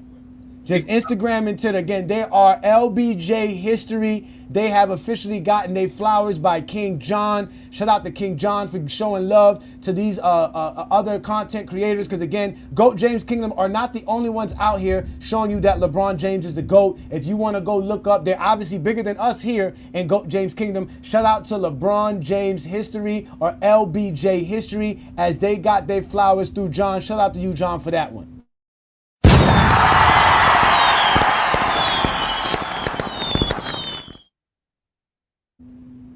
Yes, indeed, man. That was a great job by you, John. No doubt, no doubt. That was great fun. Again, y'all make sure to support the people who are out here talking the game of basketball. Y'all make sure to subscribe to our channel. Check us out. Again, we are going live right off the GOAT James Kingdom channel. We're going live on IG. We're also going live on Facebook. We're also going live with the FYF Sports Debate channel. So shout out to Lamont and all the fellas over there in FYF Sports Debate. Y'all make sure to hit that like button, hit that subscribe button. Also hit the ring notification to let y'all know when we go live, because we do this every Sunday noon where we talk about the GOAT conversation in basketball, even during football season, because we're basketball fans and we have a great time talking the game right here on GOAT James Kingdom. So I'm about to actually put the link up very shortly here, as we have one last segment, because obviously we're not going to let the show go on without letting Travis go in on somebody for saying something silly in the comments, or actually for somebody who said something great in the comments. So we're going to have another segment here where Travis go on ahead, and we call this is a special one right here for y'all, ladies and gentlemen. This is the chat bomb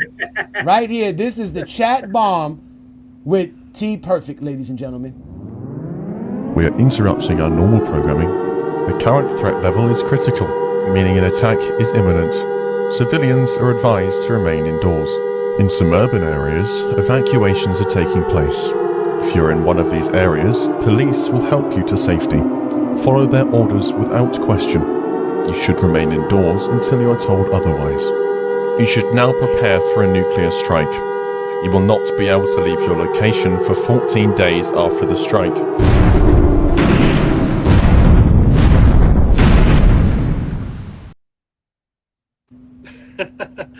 All right, guys. Yeah, so like you said, my segment, like on a weekly basis, is mainly designed, is obviously you guys get a pass this week because you really didn't know.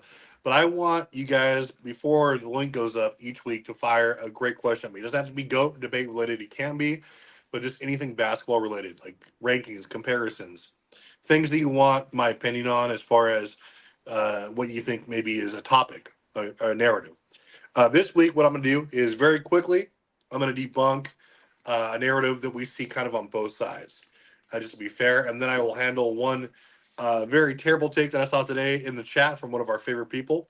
But for right now, the first one that I want to debunk very quickly is that Kevin Love and Chris Bosh were not top 10 players, or you couldn't argue that they were top 10 players the year before they actually joined the Miami Heat and the Cavaliers, respectively. So Bosh in 2010 finished again top 10 in rebounds per game, points per game, offensive win shares, and offensive box plus minus. He was actually the only player in the league to finish top 10 in one of the three major categories, which is assists, rebounds, and points per game. Only player to do that. And so, again, he was by any definition a top 10 player. Again, if you talk about just the impact on his team, his starting lineup was himself, Andre Bargnani, Haiti Turkoglu, DeMar DeRozan at 20 years old, and Garrett Jack. And he still led that team to basically a 500 record. So if you want to say he wasn't a top 10 player, fine, but where's your proof? Where's your evidence? I say that's cap. For Kevin Love, he had a historic season. He was top 10 in basically every metric across the board. Points per game, rebounds per game, PER, win shares for 48, box plus minus, and VORP. So he was a dominant player by any metric. There's no way that you can argue that he was not a top 10 player without just using some sort of a narrative, and I dared to try. Okay. Also, that season was historic, where he was one of only 5 players to have at least 26 plus points per game, 12 plus rebounds, and 4 plus assists in a single season. The only players to do that were Wilt, Elton Baylor, Kareem, and Billy Cunningham, and himself. So if you want to say that, again, he wasn't the best player in the league, fine, no argument with that. But to say he wasn't a top 10 player just says that you did not know the basketball and you're just a LeBron, supporter, and you're biased. LeBron's awesome, but these people were certified alphas and top 10 players before they joined that team. And then very quickly, again, on the flip side, to say that LeBron had the most help ever, it is not correct. So only 3 top 10, consensus top 10, I should say, players in league history have actually played with the reigning MVP and won a title the same year. Can you tell me who those are? Probably not. It was Kareem Abdul-Jabbar twice in 87, 89, Kobe in 2000 with Shaq, and then Magic in 1980. So those players had the most help in league history. They were the backseat driver to the players who were basically carrying that team. Dominance. Those are the players who had the most help. Obviously, from a team perspective, You can look at anything you want, but to say that, and obviously, let's say Mike too. Mike was one of the only players in league history. Pippen finished top 10 in MVP voting 5 different times. So all these players had as much, if more, health than LeBron James, especially if we're talking consistently and statistically. So it's kind of even there. Now, also, just last part here.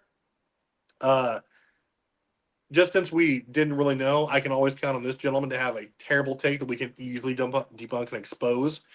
And that would be your boy, Kobe, number 8, number 24, where he said Kobe was robbed in 09 and 10 of MVP over LeBron James. By what measurement? I don't care that he won a title. This is a regular season award. LeBron James smokes Kobe in like basically all the metrics. He's a way better stat line. Smokes him in every advanced analytic, win shares for 48 PER, offensive, defensive box, minus. Anything you want to look at, LeBron was a better, more impactful player than Kobe Bryant. Where is your evidence that Kobe was better and was robbed, other than your nostalgia and like the Kobe Bryant poster you got hanging over your bed? I want to know your evidence. Don't just say things, just get exposed. That's it. Ooh, wee. All right. So y'all see that is Travis's chat bomb. Okay, that is called chat bomb with T Perfect. We're gonna be doing this every week. These gentlemen will each have their own segment. So you see what Travis is bringing up for the chat bomb. So Travis, you said you want them to ask you a question in the comments, correct? Every Sunday, correct? Yes, just guys, you can throw any kind of legit question my way before the link goes out. I will select the best ones, probably 2 best ones, and go for it off the cuff. So it's not like me just sitting here researching your question, and we'll just do it from there. All right, so they just literally proved my point. They keep saying Isaiah Thomas beat Jordan in the playoffs. Isaiah Thomas is not a shooting guard. Well, I mean, you can say like that I said, y'all named the best player on the teams that beat Jordan. They just happen to not be shooting guards. Like, what the hell? But then we have the same way he lost to players. He beat players who didn't have shoot. He beat that team best player. He beat Karl Malone. He beat Ewing. He beat Peyton. Although you could say there was a toss up between him and Kim. He beat Magic. He beat Clyde. What about he beat, whether they were shooting guard or a power forward? Y'all take it through the shooting guard issue. But what about this Zesty Jeffries like this one? See, look, the 2010s is overrated. This is how they talk. He's not done. The league is soft. This league is soft. These are not basketball fans. Stupid tape too. The league, there's no such thing as a soft league. These rules are set by the official. They want to make this league more offensive. I literally just said it. You got to be an offensive player now. It's not that the league is soft. It's just that it's really a defense is not really emphasized. Today, you can literally say offense win games more than defense does. You can literally say that.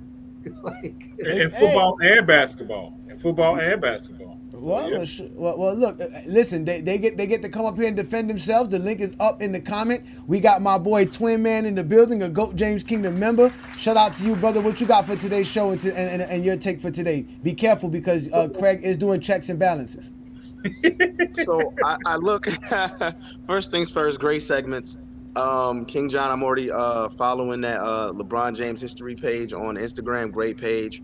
But to my take on what Ant-Man was talking about, I don't think he was talking about the entire league. I think it would be ridiculous for anyone to believe he was talking about the entire league. I believe he was talking about at the position Michael Jordan played. Like, were there skilled players at the 2-guard position? Yes. But were they as skilled as Jordan? No. So if you can sit here and you can really just run through an entire league at your position, there's really, I can understand why he felt the way he felt and said what he said. It doesn't make him correct and it doesn't make him dumb. I just think he has a take that most people are going to agree with if you do the research. They weren't nearly as skilled as Michael Jordan. I'll also say this. I can understand why he would sit here and say what he said, because I agree with what King John said earlier. Who does everyone talk about when they talk about the 90s? Or when they usually talk about basketball? They usually talk about Jordan. So if the only thing you're hearing all the time is Jordan was just the ultimate player, what do you think is going to be said? Like, we have to stop pretending like I believe he had a very biased take, and that's due to the propaganda that has been pushed for the last 30 years. So again, there's a lot of, I think, goes into that. Do I 100% agree with what Anthony Edwards said? No, of course not. I understand the game is drastically different. Back then, it was more position play. You usually had your offensive player. You had your two-way player. You're gonna have your big man. Everyone had their role to play. You're in a league now of positionless basketball. So that's why I can understand why he feels like in today's NBA, you have to come in the league balling. You have to be skilled because 1 through 5 is skilled now. You're not just gonna have somebody sitting in the paint, just sitting there waiting for a rebound or just defending the basket. It's not like that anymore. So I understand what he's saying. I just think he didn't say it very artfully. Did you hear what he said? Did you hear the actual quote, or did you just read it? I read it and I heard it. Okay. You gotta send me the link if you can, brother. I would love to see what he said when he said literally just picture his voice reading what you said. They literally did that. They didn't even I don't have that man's voice in my head, Craig. Go ahead, John. Go ahead, John. Hey, Twin Man, I just want to tell you, I agree with every word you said on Friday night show. I got the angle you was coming from, and even though that Johnny didn't agree with you, I understood where you was coming from, Twin Man. I just wanted you. I put it in the chat, and you didn't see it, but I want you to know I totally agree with you said Friday. You talking about my last comment? Yeah, about how they pushed Jordan. Nike it was a different push. The push wasn't just from Nike; it was for the NBA as well. It was the original push. So I got what you was trying to say. No, let's get ready. Yeah, thank you, John. You don't get no flowers though. You don't get no flowers here, Twin Man. You gotta create content to get flowers from John. So, Ruddy Hood Sports, let's give him his super chat. They thank you for supporting again. He said today's players would cook 20 years ago. Let's keep it 100. I agree. 20 years ago is not good enough to stop today's players. So let's get. Would they be trained under today's? This is why I hate when y'all say stuff like that. They would not be trained shooting threes and doing all this they're doing now. They would be trained under how the game was played in the 2000s. Well, I mean come on, like that I hate is people say something like that.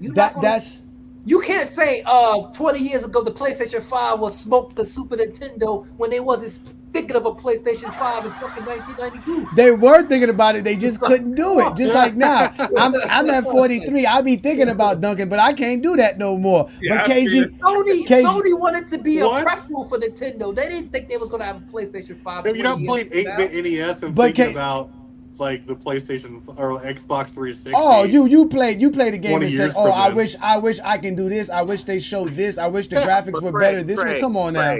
We've done that before. Okay, so I wish the ref let me carry the ball. I wish the ref actually get 2 steps behind the 3-point line. Hold on, Craig. I wish the ref stop calling fouls. I wish the hold ref. on, Craig. What you said earlier though actually applies. I do agree with you. If those players 20 years ago came today, they would have to actually learn the skill set of actually being able to get their shot, create their own shot. They create way more in today's NBA than they did back then. Again, Because everyone had their role. But they literally said, not really. Listen. Hold on. We saw players in the 2000s and the 90s being able to create their own shot. Tim Hardaway could create his own shot, but not as many Michael as Jordan today. could create his own shot. Exactly. So you had players back then that could create their own shot. It's just everybody in today's league can create their own shot. Because back then, when you could create your own shot, you were special because the rules you had to be special to be able to create your own shot back. Today, that's just like having a pair of sneakers on because of the rules. But Craig, everybody back in the 90s couldn't create their own shot. That wasn't their skill set. That's what Ant's saying. It's not because of the rules, man. It's the mentality. The mentality of the culture of basketball has changed drastically. It's analytical. They say take more threes. You know what? You're right about that, Ishmael. Let's let KG explain it a little bit better because he was talking about it when he was having the discussion with Paul Pierce, and we're gonna let Ace 30 in right after this. Let's let KG explain how it was a different mentality. It was a different league, not just as far as the rules, but just the way the players saw one another and the idea of how you were supposed to play the game back then.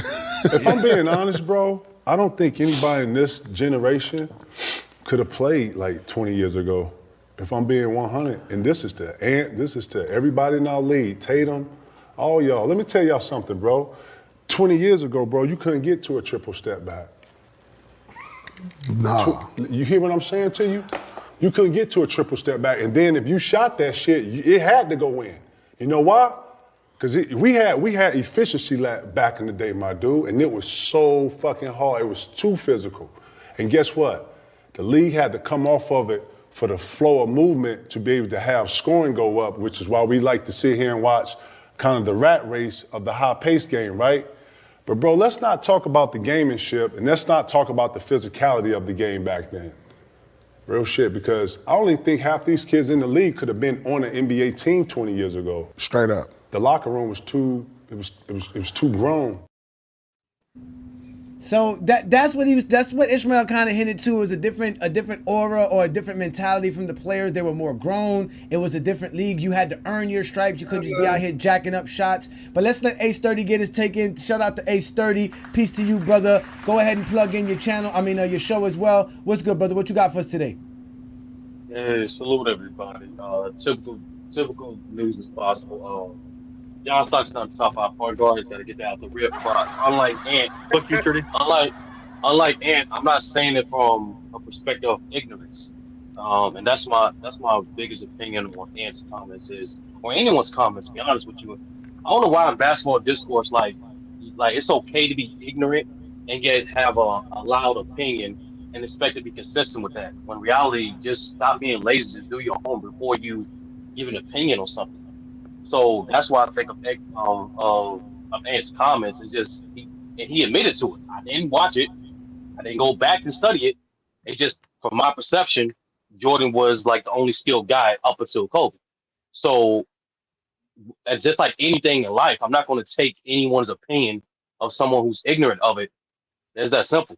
And second thing too, I don't think I agree 100% with what Craig was saying, bro. Like it's great to be great in any area. You need a certain mentality. That's to be great in any field. You need good work ethic.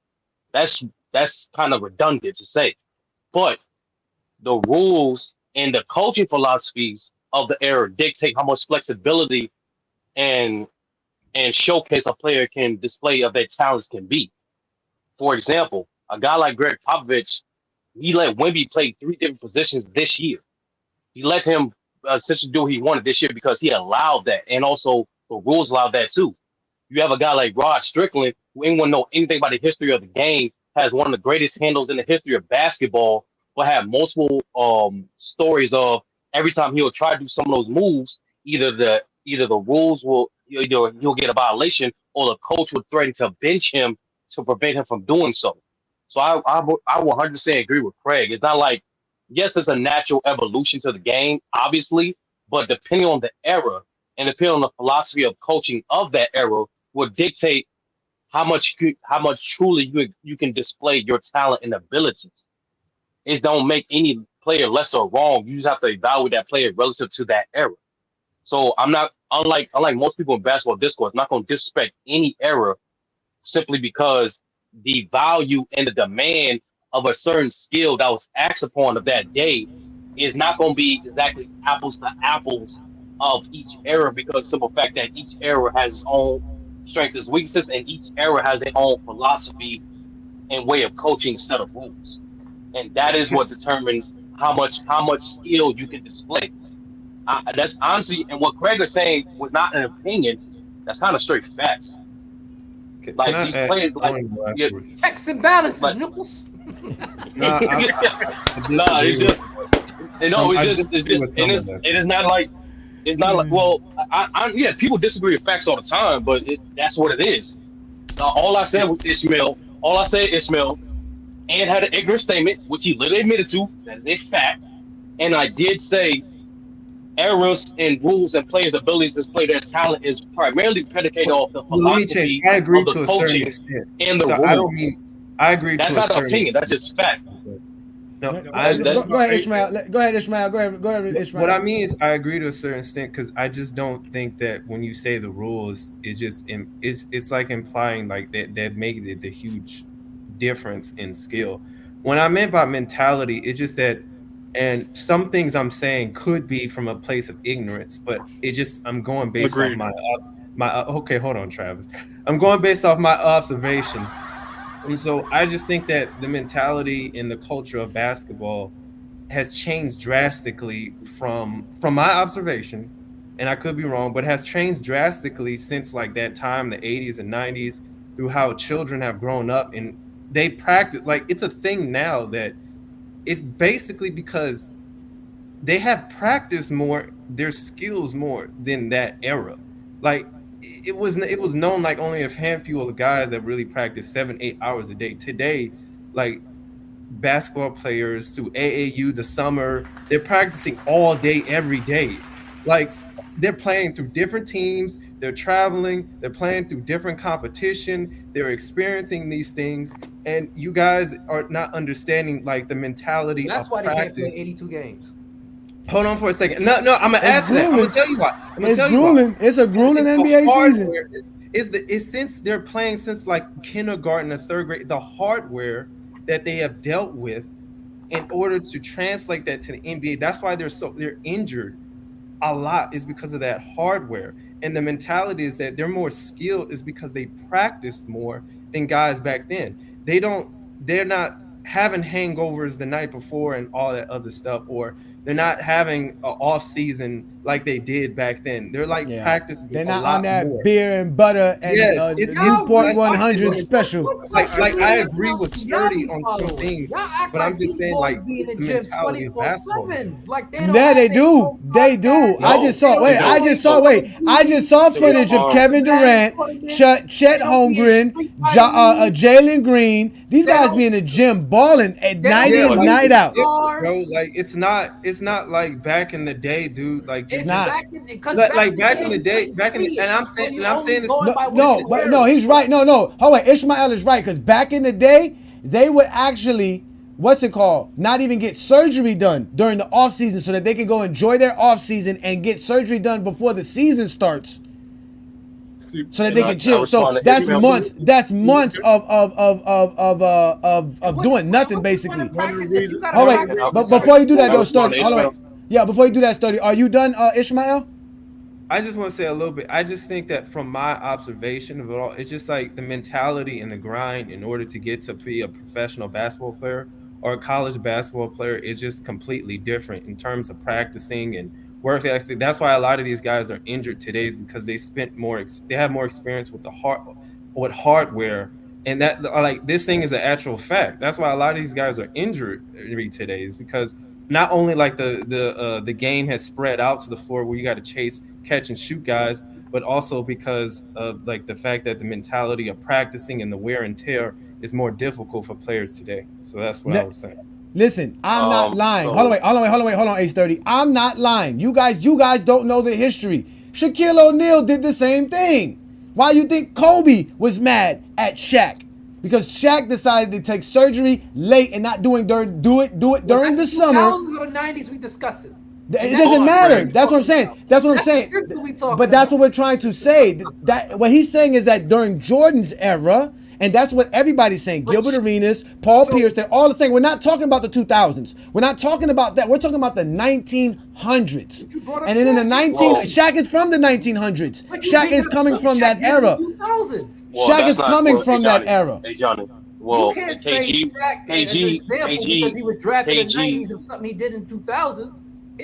No. I'm not saying something. I'm calling out the Zesty Jeffries in the comments who be sitting there saying that I be lying, because they safe in the comments. They won't come up on the show and have a conversation. That's what I'm saying. I'm talking to the ones in the comments who said that it was a lie.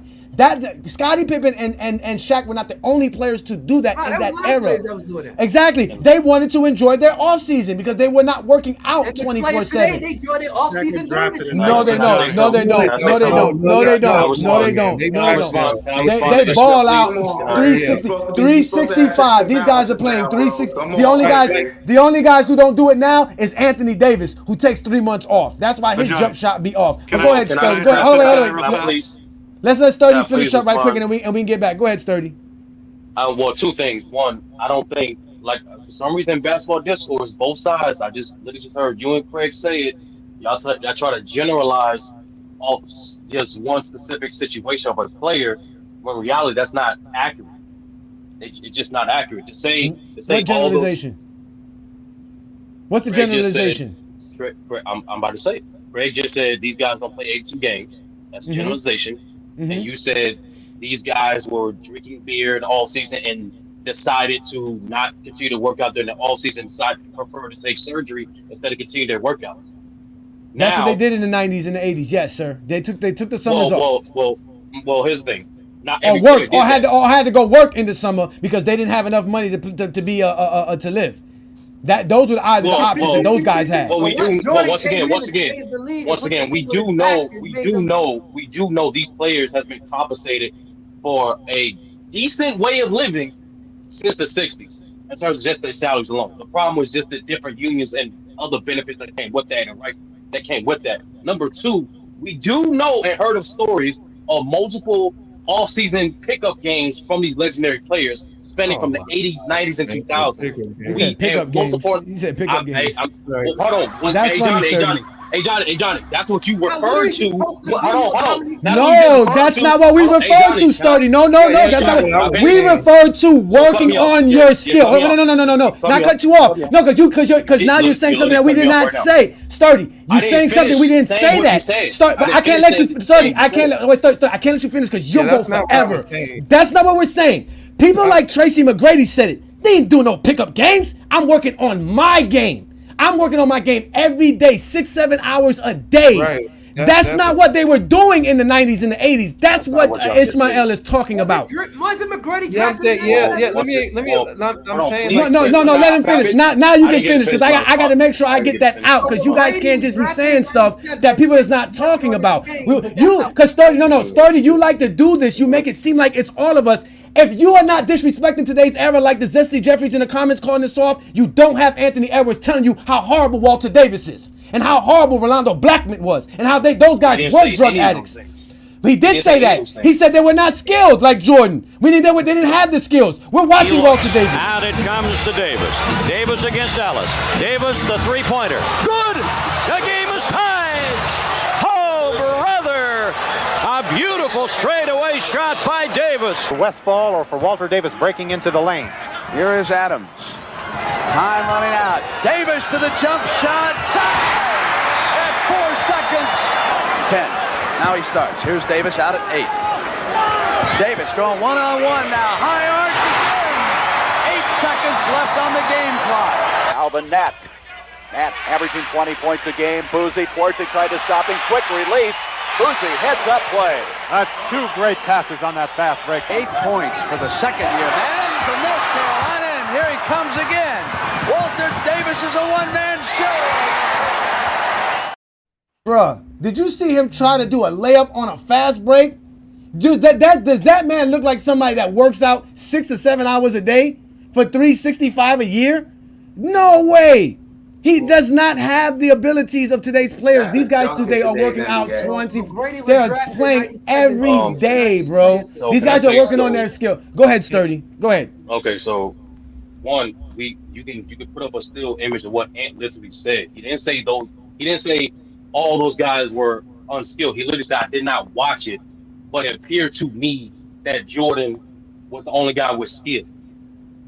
Like I said in my first beginning statement, it was out of ignorance, so why would I take that serious? Second thing is, too, KG was not referring to the 1900s. He literally said 20 years ago. That's early 2000s. Mm-hmm. So I agree with Ishmael when he responded to only a part of my statement in regards to it's more than just the rules. And I do agree to the point, like, it is a different mentality because these guys have brands coming to the NBA. These guys have multi-million-dollar corporate deals before they even enter the NBA. So there's a different mindset in terms of business as well as availability resources for individual training. That's 100% true. No. That's 100% true. No. That's not true. No, you know what? Do you know where the 365 training comes from? You want to know where that comes from? Do you really want to know? Well, that's not what I was referring to at all. That's what we're talking about. That's what we're talking about. That's why these players are super skilled. The mentality of today's player, whether you're the $1 million athlete that's making all this money, or if you're Thanos Antetokounmpo, you are working out 365, 24/7. You have a regiment. You have a complete regiment on your game. You work on your game, and it started with Kobe Bryant. We all saw. It all started. Listen, it started with Kobe Bryant. When the 2008 players were watching Kobe Bryant wake up at 2 o'clock in the morning to go work out at 4 o'clock in the morning, none of those superstar $1 million athletes were ever doing it. That when people were finding out what Kobe was doing during the offseason, his regiment, they couldn't believe it. When Caron Butler signed with the Los Angeles Lakers, got traded to the Lakers, Kobe went to him the next day, "You ready for a blackout?" And they went to go work out the next day. Caron Butler said he never worked out a day in his life like that ever again. Kobe told him, "Yo, I'll see you again later today." He was like, "What, we gonna do this again today? Another one?" He was like, "Yes, I'll see you later." Kobe was the first one to do all of that. He and all of the players behind him after LeBron James also started doing the same thing. That's why LeBron is able to last the way he is, because he started following Kobe's regimen. That's why LeBron James is there 2-3 hours before a game. All these kind of crazy stuff that you see LeBron does comes from Kobe Bryant. Kobe Bryant gave everybody the actual blueprint. He said it himself. Imagine me working out 4 times a day compared to somebody who's doing it once or twice a day or 3 times a day. After 1 year, 2 years, 3 years, 4 years, how much better am I going to be compared to you? That's why people say Kobe's the most skilled player ever. Because he spent his time in the game. Let's let Ishmael go in. I had to get that out. Go ahead, Ishmael. No. Wait, Sturdy. Wait, Sturdy. Hold on. Just hold on. We'll let Ishmael go. Like, I didn't get to finish. I wanted to add, see, that's a good point, because like all that type of mentality and stuff more started also with like I would, from my observation, with the advertisement of Kobe Bryant as well. But the mentality, I think what I'm saying also is like this started through childhood. Like it's just that I just see it that from my observation is that a lot of basketball athletes since their childhood, when you're talking about they're starting at kindergarten generally and they're going up playing AAU and they're playing basketball every single day. And then there's an off season of AAU that they're traveling in the off season in high school basketball, and they're spending like literally 6 to 8 hours a day training all the time. I just don't see that. It's like you don't hear too many stories, like unless it's Michael Jordan. Of course, you had guys that work on their games, but the blueprint. Not even Jordan. Yeah, I understand in the 80s there was some stuff about it. But then the blueprint of basketball. Jordan go play golf 36 holes. He go smoke and play cards. Jordan went to practice. Jordan went to practice, bro. But my point was, my original point was is that I just don't like when people say things like, "Oh, but not like today." Not like today. I say this is because people just say like things like, "Oh, it's because of modern advancements, modern medicine. It's because of the ability to have the coaching allows players." Some of these things have some truth to it, but to me, you're a human being at the end of the day. You're not a robot where the modern advancement is going to give you something and you're like, "Okay, I'm so skilled now." It's more complex than that. And a lot of it mostly starts with the mentality of a player. And since you're a child, nowadays, you have to be able to work on your game 24/7 because everybody is doing that. The blueprint is 3 times a day, right? And like through AAU and all that stuff, it wasn't like that back then. I just don't see it. It was like that in terms of the mentality to work on your skill over and over and over again. Like people don't realize how difficult it is to just get to a Division II school in basketball nowadays. It's extremely hard, and so you can't just say the skills is higher just because of the rules. No, it's because these guys are working on their game a lot more. The mentality to be hungrier is different. I agreed. I literally agreed upon that. Yeah, that's cool. But like I said, I literally agreed upon that. I'm just following up on that by saying that's not the only variable. It is the coaching philosophy. Yeah, I understand. It is the rules because the rules will dictate what you're allowed to do. There is some form of innovation because just like every great player, how can I manipulate the rules in my favor? And just to be accurate, you find multiple interviews of Kobe Bryant and Michael Jordan's trainer of Jordan starting his pre-workouts and off-season workouts before he got eliminated for certain series at 5 a.m. the next morning. They ain't just originate with Kobe. And you're talking about maintaining professionalism. That ain't just start with the 90s either. That started with Wilt. What was the guy saying 365, 24/7? I'm gonna continue to work out and play other sports to help supplement my game. So no, I'm not just going to just be inaccurate. Say that's all the Kobe. I get it. The redemption, the reteaming doc was popular, but no, it was that's not true. To say Kobe Bryant started the quote unquote 365 workout regimen. And I want to end it with this because I don't want to be long winded. It's just simply this, bro. Craig, like I said, is not the only. Ishmael and Craig are both right. I do disagree from Ishmael from this standpoint. Mentality of a hard worker isn't conducive to an error. It's not even conducive to the amount of resources you have and your availability. A hard worker is a hard worker. You cannot teach. If a person don't want to be disciplined, if a person don't want to make necessarily sacrifice to be great, that's an innate ability. That's not something that's teachable. That's not something due to any error. Will Chamberlain was a hard worker despite being in the 60s. Jordan was a hard worker despite being in the 80s and 90s. Kobe was a hard worker despite being in the 90s and 2000s. It's an innate. If you want to be a great person in any field, you have to make those same sacrifices and be disciplined to do so. It's not just not mentality. It's so much different than it was back then. I disagree with you on that. It's so much different. No. Now backup cameras is mandatory in all vehicles, so everybody's going to be a great backup driver because of these. Hey, Johnny looking like that because he knows what's up. He know what I'm saying. No, I'm just listening and waiting because I want all y'all to get y'all. I want all y'all to get y'all takes out because when the exposer starts exposing, I don't want to hear nobody say shit. What did I say? That's all I'm saying. Or narrative? That Will Chamberlain somehow made everybody else be a work hard, which is not what he did. I know you didn't say that. So that means nobody else was doing it. It wasn't a part of the culture. It wasn't a part of the fraternity that KG was talking about. Right. Kobe created a new. See, look, there you go. See, there you go. There you go. There you go. Gotta be careful here, Johnny. I'm just saying. There you go. There you go. I let you fucking speak, but go ahead. When you done, I will get my take out. The way I believe in Ace 30 is he picked the perfect player, and when he said Rod Strickland, he used to get the violation calls because of the palming call. When I was coming up, when I go into college, we used to go before the game started and talk to the refs about how can we dribble the ball so that we wouldn't get the palm carry call. In today's game, Rod Strickland would never be called for palming, because they allowed that. So I agree with him with the rules allow certain things today that they didn't allow then. So he picked a perfect player when he said Rod Strickland. That's all I have to say about that. But at the end of the day, oh no, wait, I'm sorry. Go ahead, Travis.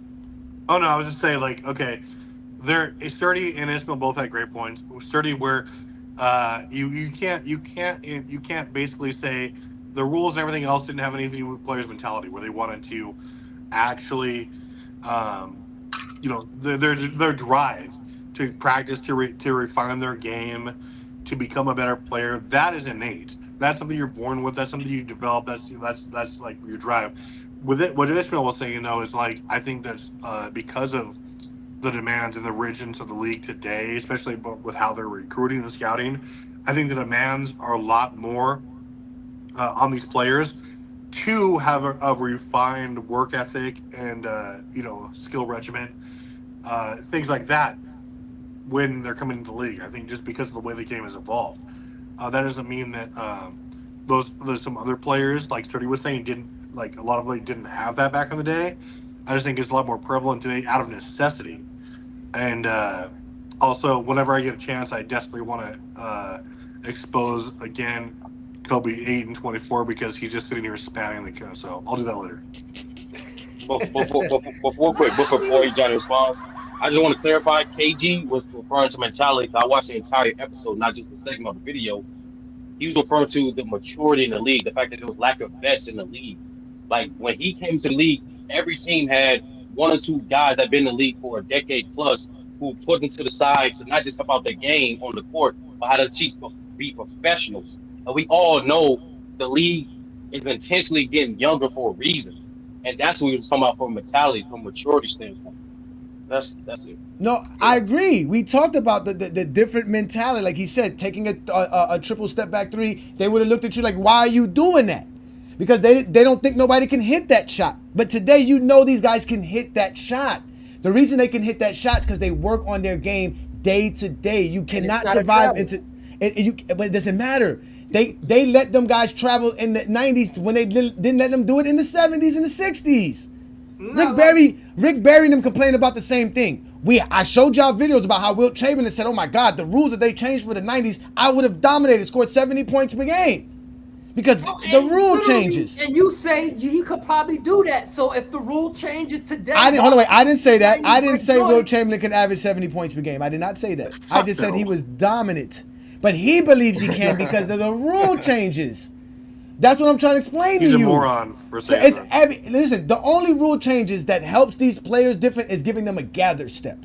But we all know they called a travel on Dominique Wilkins that wasn't even a travel because he did a Euro step, which is not even a travel.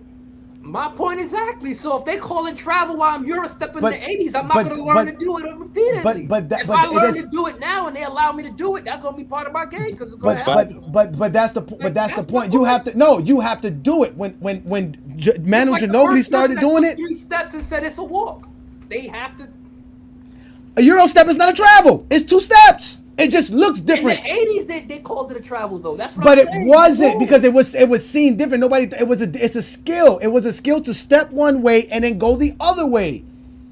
That's all a Euro step is. It's a 2-step move. No, but that's what I'm trying to tell you. Dominique Wilkins could do it because Dominique Wilkins had the skill. We're talking about Manu Ginobili. We're talking about the average player doing sham guard moves. Because these guys work on their game. Bruh, we're talking about guys like Jeff Teague. We're talking about guys We're not talking about. we're talking about average players. We're talking about understanding that if I give you a rule that you can't do something, I'm not going to do it. No, I don't give a damn how much rules or how much freeway you give Jeff Hornacek, Reggie Miller, Hersey Hawkins. None of them could.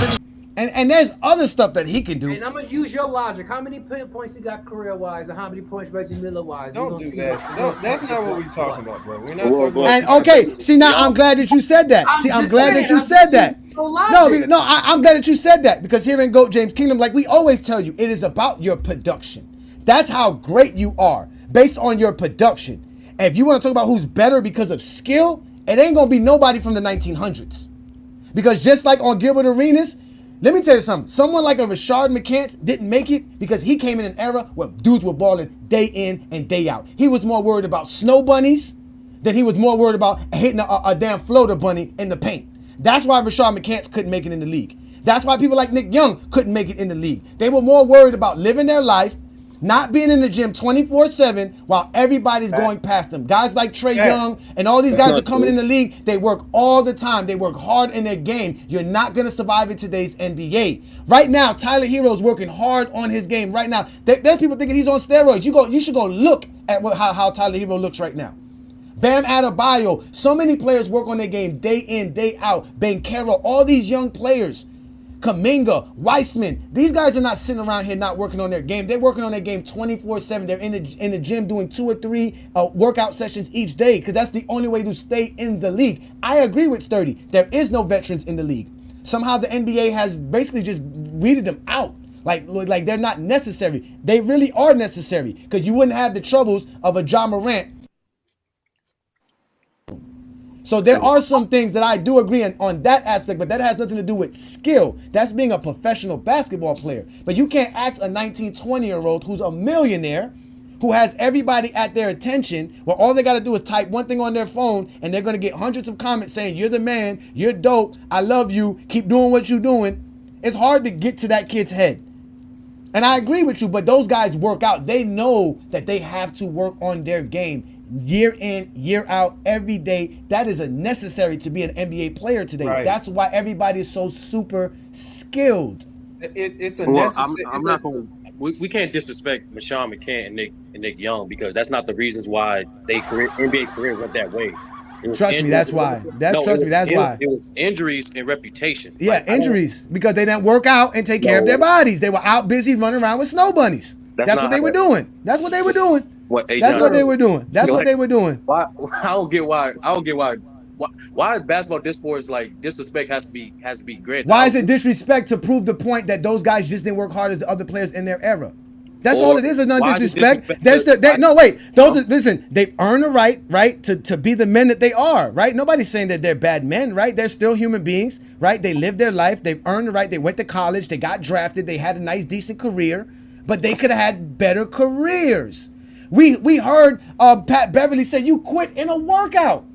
Mm-hmm. He quit in a workout against Pat Beverly. Why you think Pat Beverly lasted whatever? Because Pat Beverly works on his game 24/7. No, why did McCann say he quit? He quote unquote he claimed he was injured. Quote unquote he claimed he was injured. He said he was injured, and that's what he says. And we know he says a lot of lies. He said the spot was already promised to him. Well, the reason why McCann got out of the league because his reputation is injury. That's not the point, though, bro. Like, I understand all that. He doesn't work on his game, bro. He don't work on his game, bro. Whether Johnny is wrong about the situation about McCann's or not, the point is that you have to work on your game. Like, my thing is that a lot of basketball fans, if you're not really in the loop of basketball, like AAU, how a lot of these, guys are growing up and whatnot, if you don't understand, like, most people just think that because of Stephen Curry, all kids want to do is just work on their three-pointers. They have no idea what it takes in order to even get to the Division II level of college basketball. They have no understanding. Yes, Travis, it's way more competitive than people think. You know how many guys do I know who go to Chico and all that other Chico State? Are you in Division II? Cal State, LA, and all this other stuff that had the possibility of playing Division I and better than Division I guys?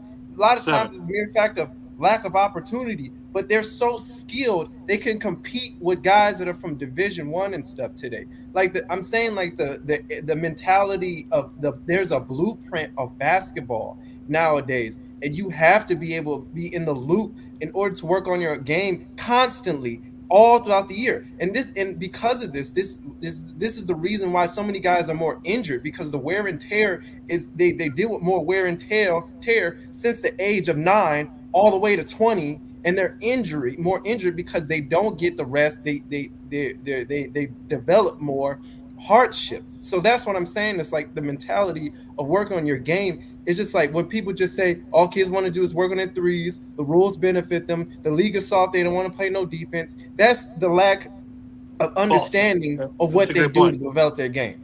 That's actually a great point. What about the coaching philosophy? I hate Travis said that's a great point. You agree with me? Thank you. Hold on.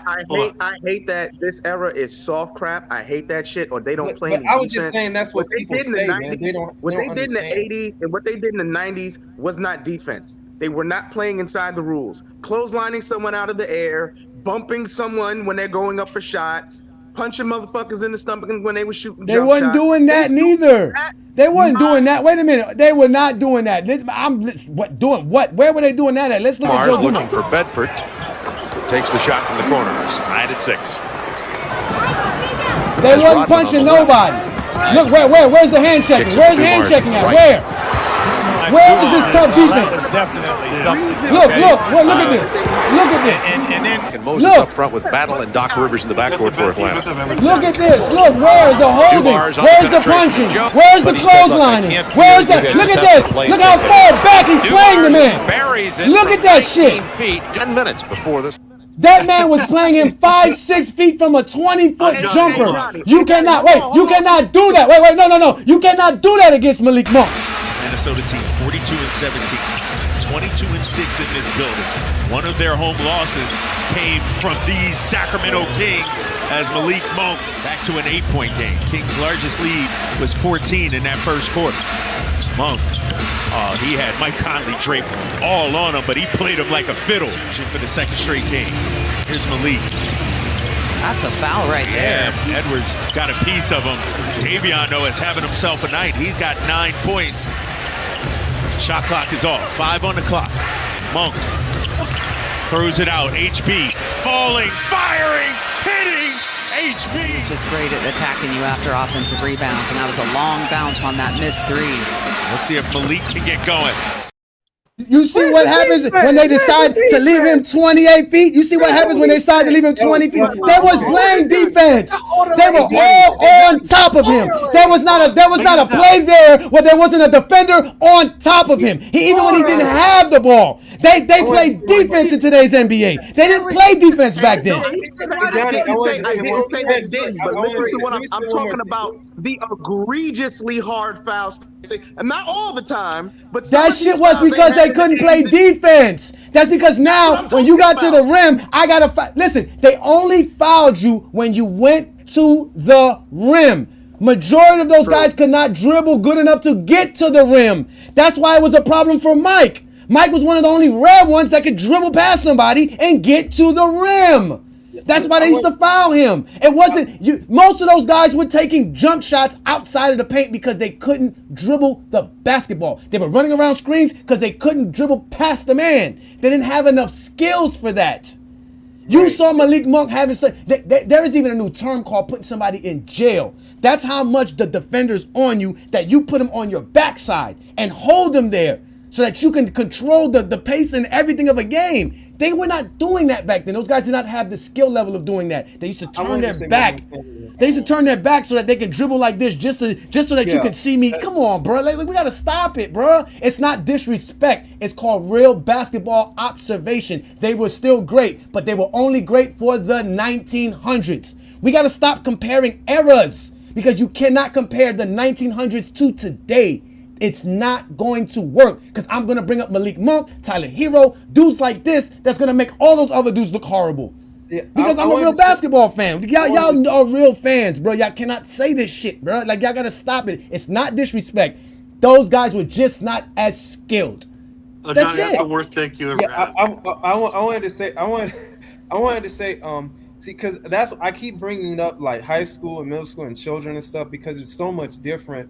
Like back in the day, from what I understand, like more athletes used to play multiple sports, bro, and that takes away the time from you to work on your game. Like today, they only focus on basketball. See, like I played like 4 sports when I was in high school, dude, and so it's like, and if you're talking about a basketball, like that's why you're a hooper. See, I was a basketball player. I wasn't a hooper. A hooper is someone you only play basketball. That's all you do. That's all you work on. Back in the 70s and 80s and stuff like that, guys in high school was playing baseball, was playing football, was playing basketball. They was playing multiple sports. You weren't working on your game all day like that. And that's why today it's just like, that's what I'm saying. The culture is different. They play one sport and they only see one way out. And that's my take on it. Wait, is Kobe coming in here, or is he gonna keep ducking like a fucking pussy? Yeah. Listen, I would love to get some former players up here to have a conversation with, but obviously we're just GOAT James Kingdom. We're just a bunch of dudes who talk the game of basketball. I don't know no former players, nor do I have a plug to a former player. Give me a minute to actually expose this guy real fast. Who you wanted to expose? Go ahead and get Kobe. go ahead. Kobe, if you come up here, this is going to be like the first time for everything because I don't think you have the stones to do it. You're saying, you keep spamming in the comments that Kobe was a better player than LeBron James because he won the title in 09 and 10. That is the worst take of all time. LeBron destroyed him in every metric you wanted, like just base stats, had more points or more rebounds and assists, better efficiency, more steals, more blocks, and he had, again, a better team record, okay? And he destroyed Kobe in PER, box plus minus, all the relevant stats that we actually use to measure what your team impact was on the game. He obliterated. Kobe's never finished top 5 in any advanced metric other than VORP, and that was in 2006. Like, you are a complete casual. You have no idea how to talk the game. You just spam the same, two things, as we've seen here. And, I love Kobe. But you overrated him to the point where you were at, you're being unobjective, and to the point where you didn't want to give LeBron James, his proper flowers, and that makes you a casual. That makes you a Kobe slurper, and also it's worse because you don't actually know basketball. You're just garbage. You have no IQ to the game. You just know what ESPN has told you, and I have no doubt that you're not going to come on here and argue because you can't. You would get cooked, roasted, and embarrassed. Not only by me, but by everyone else on here because, again, you don't know the game. Just give it up. So, Travis, just give it up. Travis, just give it up. Just give it up. He said, how a Kobe fan got LeBron James above Kobe? Easy. You can use your eyes, and you can use all the measurable metrics to put LeBron James over Kobe. That's how I'll answer your question, Jim Brown. It's not because I like Patrick Ewing is my favorite player. Real quick, Travis. Patrick Ewing is my all-time favorite player. I would never sit here and say Patrick Ewing is better than LeBron James or Kobe Bryant because that would be dumb. LeBron, I have a number 2. Kobe, I have a number 9. The difference is at least like, but it's a mountainous gap. Like mountainous gap. Mountainous. Yo, gap. listen. Can I ask Ishmael a quick question? Go ahead. So Ishmael, how much is all that training relegated to a coaching philosophy?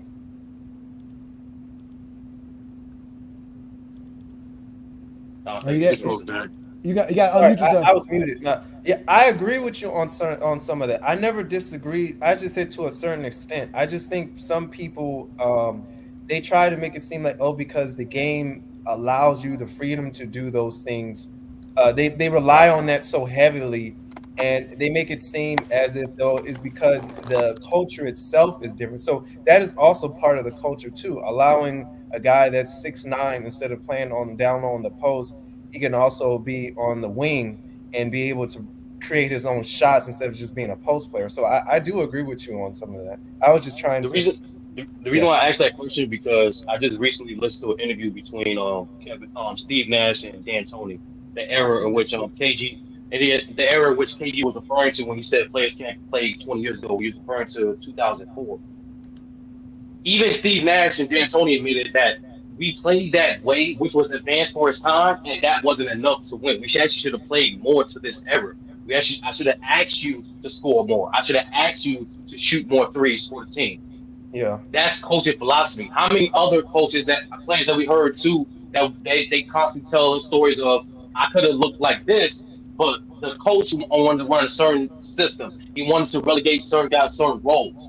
That honestly, since we want to go back to 1900 so much, that's actually what made the Bulls so great as a dynasty. You had a guy like Phil Jackson, Tex Winters, and Gary Krause to have the foresight to be like, we don't have to be as traditional, quote unquote, as the remainder of the league. We can come up with an offensive philosophy to keep everyone involved. We come up with a defensive philosophy that's not relying upon the defensive anchors and man to paint. These are all that, and that's another variable too, is innovation. Innovation can't be taught. Innovation is unique. It's a unique perspective of great players on how they can manipulate the rules in their favor. And I think, and that's the biggest thing. And this is a common thing between both generations, old and new. When they disrespect other eras of the game, they try to take away that element of what makes players great. Yeah, I don't disagree with you on that one. I'm just saying that I think that the most important factor is the culture, the mentality of how a lot of basketball athletes are raised into the sport. It's just widely different, and they have to put their work ethic more or twice as more than the eras that were previously. Due to the competition, you get paid more as a role player today. So it's not even the money. Craig, I even gave the example of Division II basketball. So it's like it's not just it's. But even it's not even just the NBA. Even what's it called said it though. Tyrese Maxey stated too that because of all the different lineup changes that they had throughout the years, and obviously the different coaches that they've had recently in Philadelphia, that coming in from season to season, he rarely knows what his role is going to be. So he has to. It's hard for him to figure out what he has to work on. Right? Because he obviously, if he's going to be more of a ball facilitator, there's other things he has to work on. But if he's going to be more of a scorer, there's other things. But he said it. I just basically work on everything. I work on everything. Exactly. I work on everything because I just don't know. I got to be prepared. Which we can see the development of his skills. Use everything. You're gonna use. That's what I'm saying. But you can see the development of his skills throughout the years and how much better Tyrese Maxey has gotten, and it's due to the fact that he just didn't sit there and listen to the coaches who might have told him, well, you just need to work on this because we're going to have James Harden this year. Or, well, you need to work on this because we're going to bring in Ben Simmons this year. Or whatever they're doing in Philadelphia like this year. And now they brought in Paul George. You see what I'm saying? So now, is he still going to have the same role he had last year? He doesn't know that. And I agree with that. That certain things does mess with a player, but that's what changed with the Kobe mentality, the Mamba mentality. The idea is that it doesn't matter what it is. You got. I'm telling you, it is because of Kobe. Kobe was ahead of his time. And Kobe did it for that purpose. Because Kobe saw that. Kobe saw what you remember when Kobe joined the Lakers, they had nothing but veterans. They had the Ron Harpers. They had the J.R. Writers. They had the Samaki Walkers. All these other veterans that were on the team. Horace Grant. So he saw what those guys were doing, and in his mind, well, shit. If that's what they're doing, I'm going to take it a step further. I'm going to work out starting in June. Not in September. Like, I'm gonna literally start doing everything then. I'm gonna be working out 3-4 times a day. I'm gonna try to fit as much workouts as I can every he did day. was call Jordan. Jordan told him what to do. That's why he was working out 4 or 5 days. Johnny, you're absolutely right. If he would have called Jordan, he would have been playing golf for 4 hours a day and playing poker another 4 hours a day. But Johnny, Jordan you're absolutely right. Kobe the Kobe mentality. Hold on, so Johnny, you're absolutely right, and I can't believe I'm going to say this, but you're right, Johnny, and also I'm not going to say this, but Brandon Katz actually has a great point too. It's like not Brandon Katz, no way. Brandon Katz had a great point where he said hey, this was like teams like that you saw back in the day, like the 96 Sonics, 93 Suns. These teams could shoot the 3 ball, like it's not like it was today, where the emphasis is on a certain aspect of the game because it's simply more efficient. Like your training, your regiment, your drafting, everything goes into the priority of your team's schemes. This is what dictates what kind of player you're going to be. Are you a great two-way player? That's kind of innate. That's like not something you can really teach about skill level, but like what you're going to be doing as a stretch guy, that's actually saying yes. That actually requires a lot more overall skill in today's league than it did 30, 40 years ago, because there was a lot, like I said before, there was a lot of enforcers filling out the roster. There was a lot of guys taking up, providing 6 fouls. Mm-hmm. Today, I think it's a lot deeper than it was. It's a lot more like across the board. But it's like, it's really just depending, the play style is just really dependent on what is better. We didn't see this kind of play until really 2015 to 16 when Curry single-handedly made it that way. Like, that's not true. Y'all know when we really started seeing this play?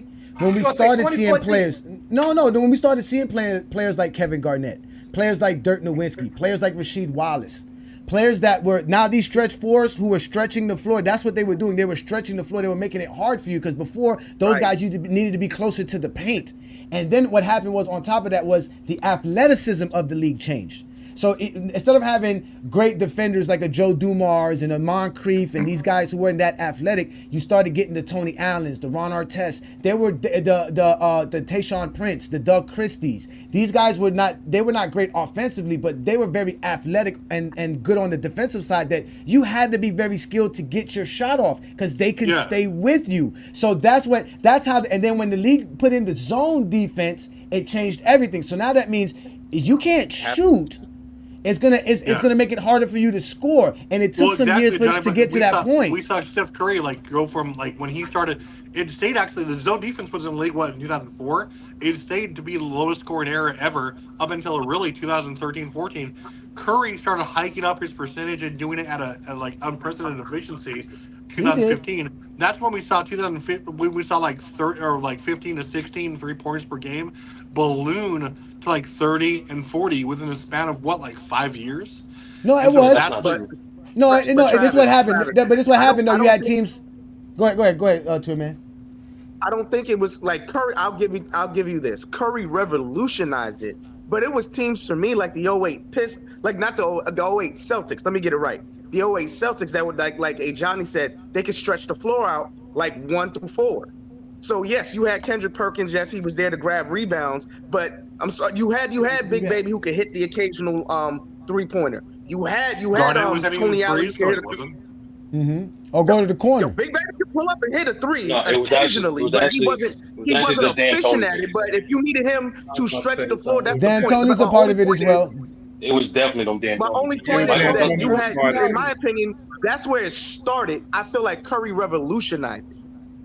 No, the team that actually revolutionized it, the biggest domino to actually cause this, believe it or not, Johnny, it was the Miami Heat, the Heatles, because the biggest thing when Chris Bosh changed his game from being a face-up post pivot big to a stretch big, that would change the game.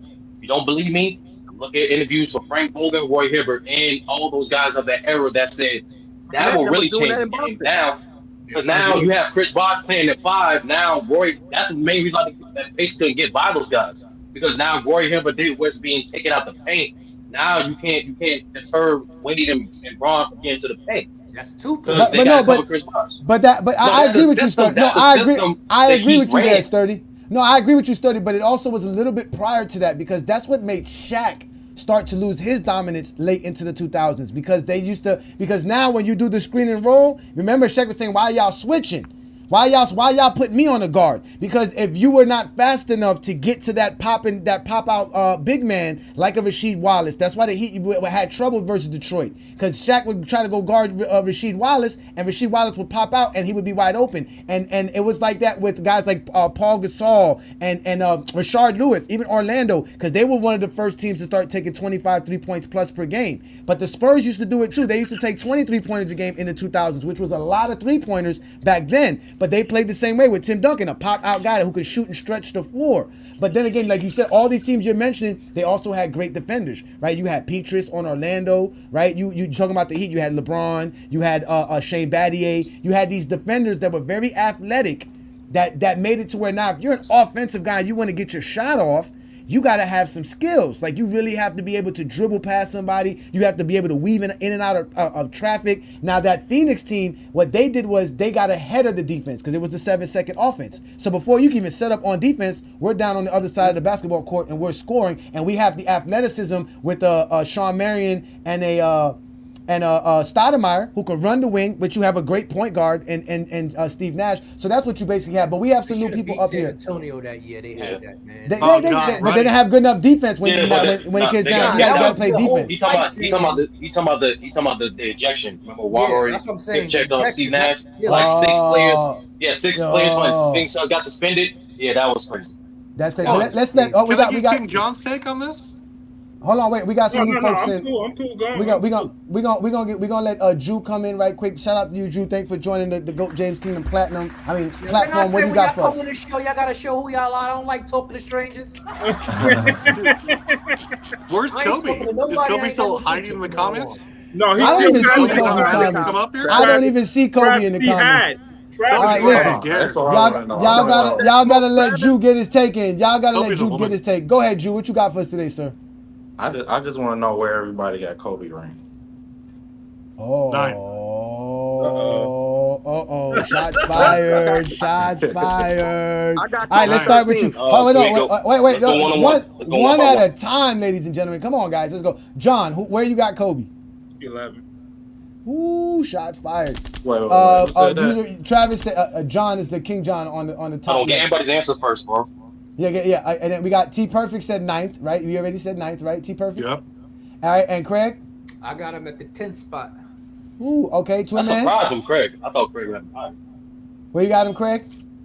I got him at 10th spot. I'm sorry, Twin Man. Twin Man, where you got him, Twin Man? I got him 13. I got him 13. Oh yeah, remember we had that argument with him last week? I remember. Ishmael, where you got Kobe? 6. Okay, and Sturdy? 8 and 9. All right, and where you have him, Ruddy Hood Sports? 7. All right, I got Kobe 8th on my list, and Brandon has Kobe 3rd on his list. Go ahead, Jew. I just feel like that's completely disrespectful to Kobe Bryant. Like me, I got Kobe number 2. I want to know how could y'all have Kobe? How could y'all have Kobe Bryant out of the top 5? When I can answer that. Kobe's not better than Tim Duncan. Let this man talk. Hold on. How you got Kobe out the top 5? Let him talk, Twin Man. Wait, relax. Listen, I told y'all when somebody's on the big screen, y'all gotta be quiet. Please let the man speak. Go ahead, brother. Listen, how can you have Kobe out of your top 5 when every NBA player and all of his peers got him top 3 at least? That don't make no sense. So what y'all telling me is y'all sitting up here listening to Nick Wright and Shannon Sharp and ESPN, or y'all taking their opinions over the players who played against this man. First off, Drew, not everybody has Kobe in the top 3. Even the players that played against him or with him, there are some players who don't have Kobe in that top 5 category as well. So you're wrong there. I never heard no player put Kobe outside the top 5. Yeah, because most Kobe fans don't listen to nobody. So that's not Kobe that's fan. here or there. If you have Kobe number 2, you're a Kobe fan. There's nobody who could have Kobe. Nobody has Kobe at number 2. That's not a Kobe time. I mean, why does another person's that's the same opinion with dictate your LeBron. opinion? You said what? No, Jew. Why does another person's opinion dictate your opinion? No matter who you are, no matter who these players are, or how great or they made the league or not, it's just human beings with opinions. So listen, they're not dictating my opinion. I got Kobe number 2 based on my own opinion. But what I'm saying is, how can we just ignore what all these guys are saying about Kobe, the players who played against Kobe and played against a lot of these other people's players opinions. Other people's opinions don't matter. Go ahead, Travis. Okay, so I have no problem with Kobe being a top 10 player, but here's the thing. Here's how we can ignore their opinions, is because when you look at the actual facts, Kobe's resume by any measurement doesn't crack top 10. He's not, again, there's at least 5 players who have been more dominant analytically than him. They're in my top 5. There's at least 6 or 7 players who have better overall resume than him as far as MVPs, finals MVPs, just like seasonal awards, things like that, bigger impact on their teams. Again, Kobe's never even finished top 5 in a single analytic other than VORP, and I said this earlier. Okay. So. Oh, no. Drew. We let you speak. I'm not going to let you cut him off. So, Travis, continue. Go ahead, if Travis. you're talking about just from a resume and statistical standpoint, there's no argument. Here's my top 5, just so you can have a perspective. It's Mike, LeBron, Duncan, Hakeem, and who was it? I think it's Shaq. So, I'm sorry, not Shaq, Kareem. All of them were way better dominant than analytically dominant than Kobe Bryant. They have better overall resumes, and they have far higher team impact if you do it objectively measurably. There's no argument for Kobe Bryant being a top 5 player other than nostalgia and by word of mouth. You can't make it. Hey, hold on, wait. Before you do that, Mingo Jester, give me a second here. I'll get you up. Well, actually, I actually can get you up. Give me a second here. Let me get you up here, Mingo Jester. Let's do this here. All right, while I'm doing that, while I'm doing that, Drew, go ahead and respond, brother. Go ahead. So all that crap I just heard you say, right? I haven't heard you mention the eye test not one time. You telling me Hold on, wait, Drew, before you come up here. Wait, Drew, wait. No, wait, Drew. I get to cut you off. I get to cut you off. Have you ever watched a GOAT James Kingdom show before? A couple of them, yeah. And you came up here talking eye test? Yes, eye test. What eye test? What are we looking at in your eyes? What does your eye see that we didn't see? Watching the players play basketball on a basketball. What did your eyes see that we didn't see? That's what I'm asking him. No, because what we saw made him number 9, 8. What did you see to make him number 2? I saw that he was the second best basketball player I ever saw. Based on what? Just your eyes? Like what? How? Yes, based on him playing basketball. Yes. That makes no sense. That makes no sense at all. Along with his resume, yes. What resume is that? What's the resume? He got 5 championships, do you not? Okay, he does have 5 championships. There's a lot of other players with 5 championships, but you don't have number 2. Let's continue. This would don't make sense to me. Like my man's just sitting here talking about all these analytics in this, right?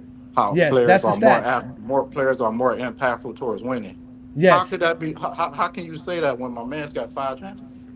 Because his impact wasn't because he was carried for 3 of them. Exactly, because whatever he was doing on the court wasn't the reason why the Lakers were winning 5 championships. Yes, it was. No, it wasn't. So explain this to me. So he won 3 with Shaq, right? Yes. And everybody said he can't be the man on the championship team, right? No, everybody said that he couldn't win. He couldn't win, right? He couldn't win without Shaq. Yeah, he couldn't win without Shaq. Okay, so what did he do? He got Shaq off. He missed the playoffs in his prime. Then he got knocked out of the first. Hold on. Yo, wait. You ask the question. I'm gonna answer it.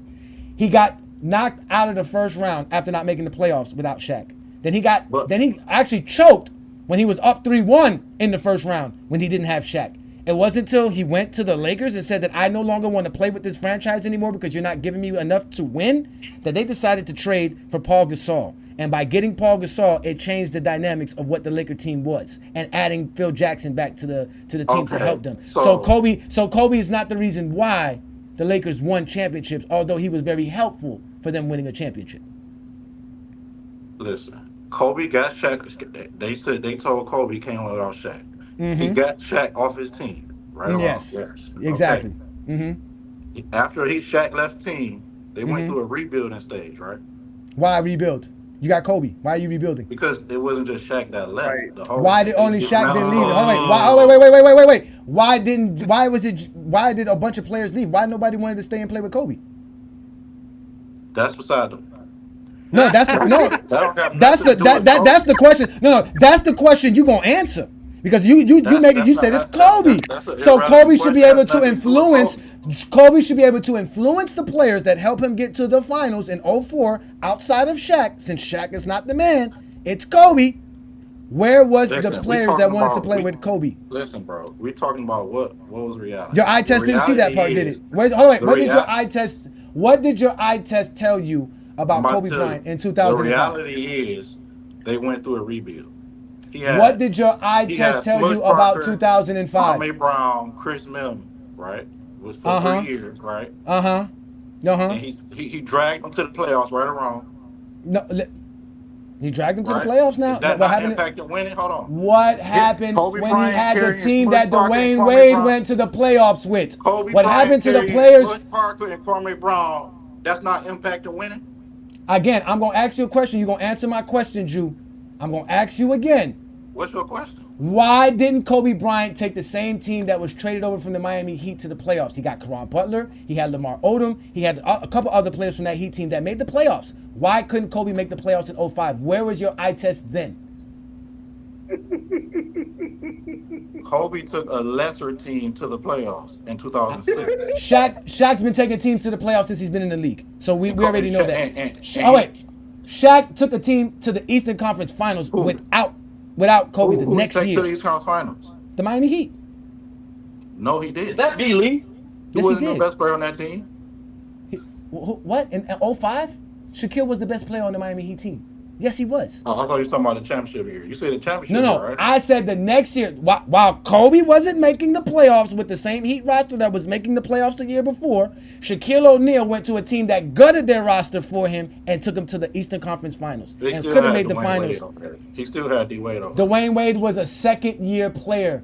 Nobody knew what Dwayne Wade was. 26, 27 points a game his second year. He wasn't averaging. That's what Kobe was averaging 27 points because he had Shaq. When you have Shaq, you can average 26, 27 points per game.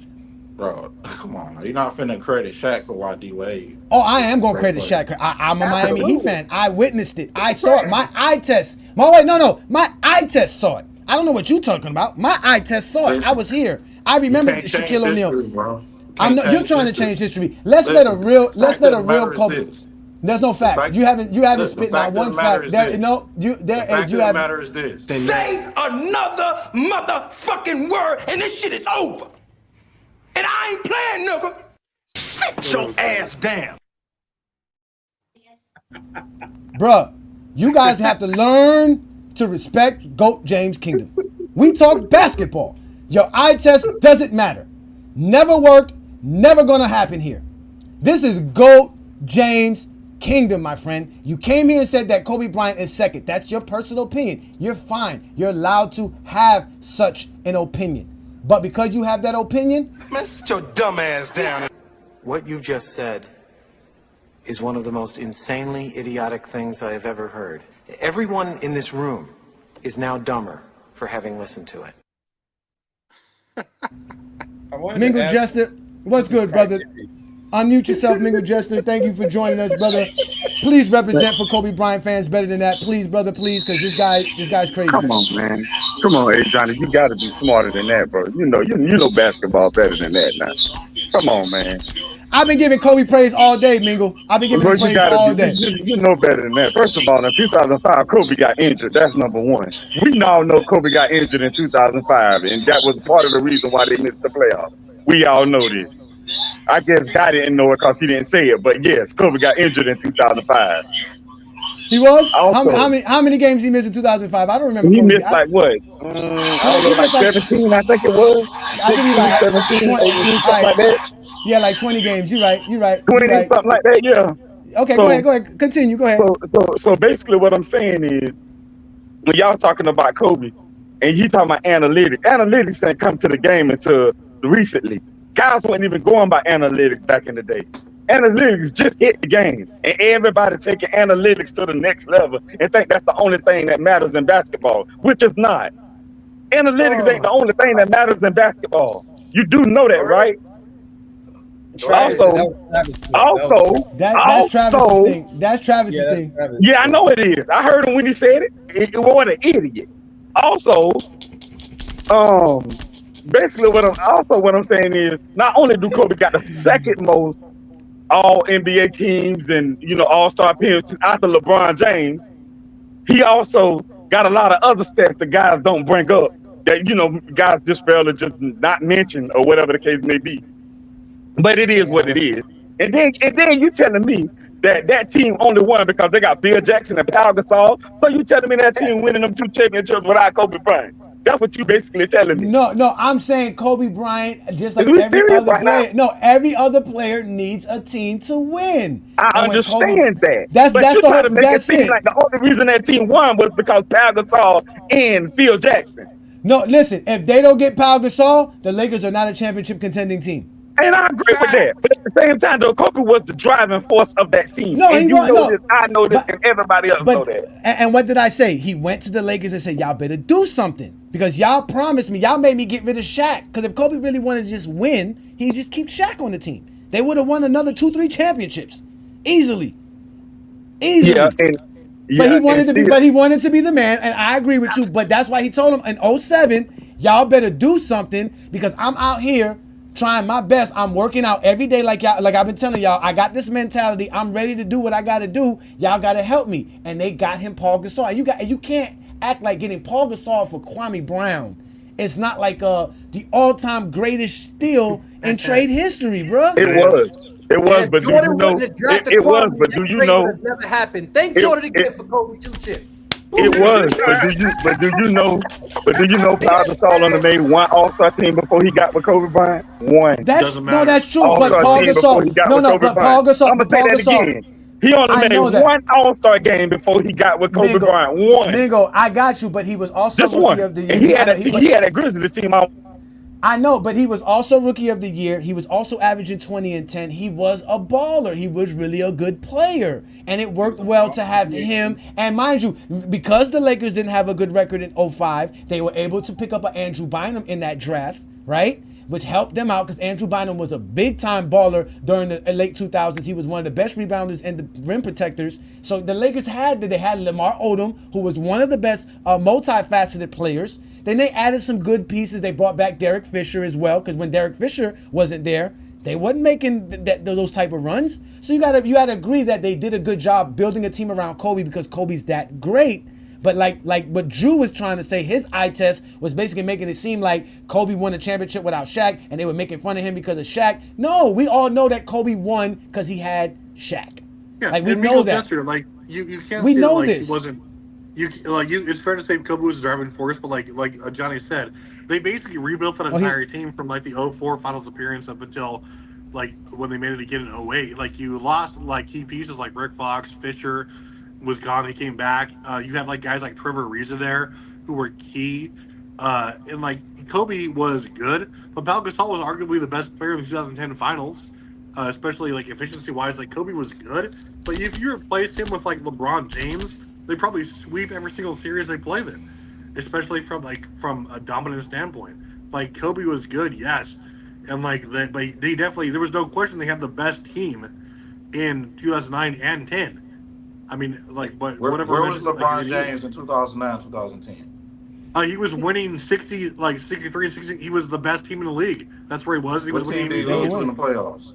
Yeah, he lost to Orlando, and he lost. lost Regular season. Yeah. But he didn't have an All NBA player. He didn't have an All NBA player like Paul Gasol in 09 and 010.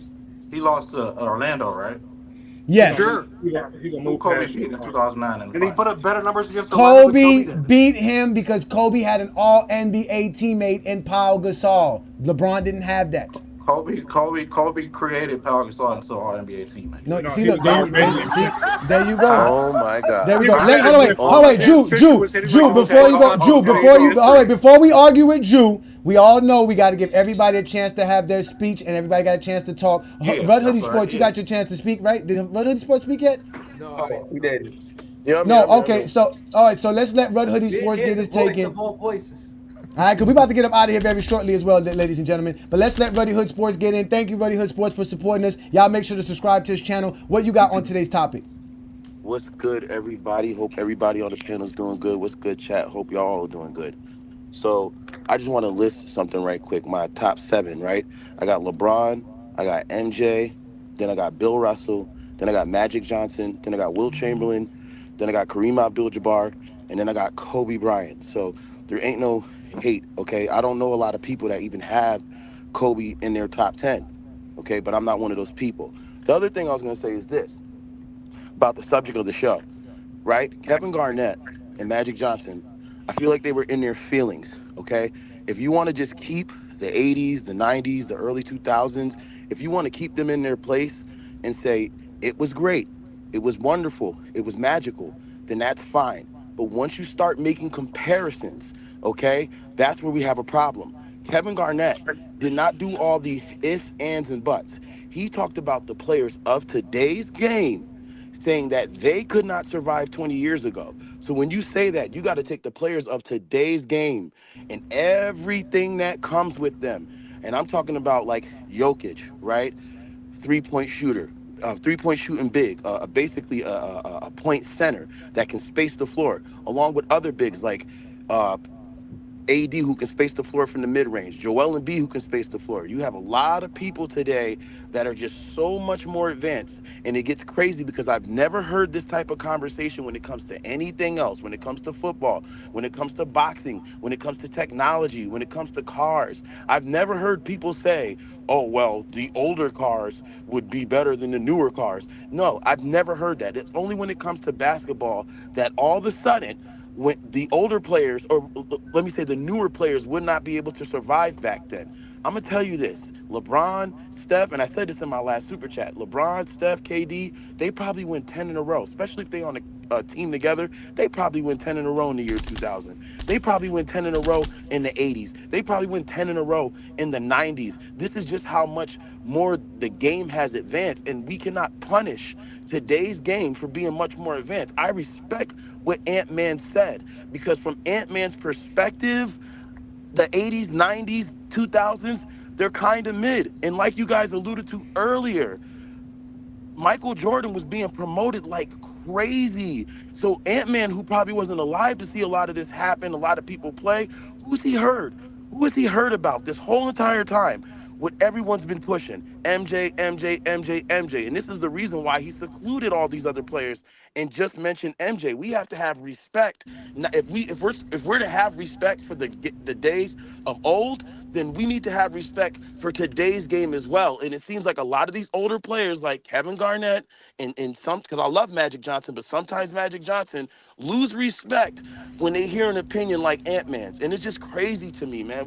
It's nasty work to disrespect the effort and the time and the attention and the dedication that today's players put into the game, how they play in the Drew League, how they play in these different leagues to keep in shape, to stay in shape, is one of the reasons why they might not make a whole 82 games. But either way, we have to respect and put respect on these guys' work ethic. We have to put respect on these guys' careers and respect them as they're trying to build their legacy. But that's all I had to say.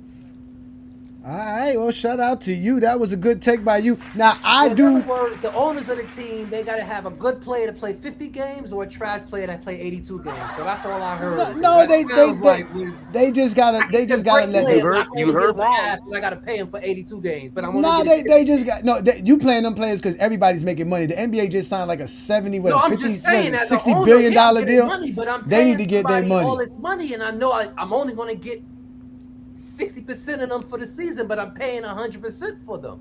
No, but listen, I think Magic Johnson has a right to say what he says because you know what? He did make a good point. The kid didn't win a championship in the NBA. He didn't win one in college. And from my understanding, he didn't win one in high school as well. Now, wait. I'm gonna let Drew back up shortly, Drew. But I gotta let other people in because your eye test is not important enough for us to let you keep disturbing the show. He put somewhere here. Let me see what he says. He says it's in the. Let me be. He says. Oh my God, I can't see because he's in here just rap. He said something about you guys don't know what you've been watching. That's why you have to use stats. So we can't use stats. We can't use accolades. We can't use nothing basketball related terms. All we can use is your eye test while you yourself can't answer none of the questions to help us understand what your eyes actually see saw. how he said he respects his, you see how he say respect Ant-Man's decision, opinion about what's going on. This is my whole point exactly. Like, I respect it. Yes, I respect it. No, it's fine. Let's let Blue Boat get in. Shout out to Blue Boat. Blue Boat is in the building, ladies and gentlemen. Respect that he said he never watched basketball and then no players were skilled in the same. You respect. What's going on? What's salute to the panel and everything, man. You know what I mean?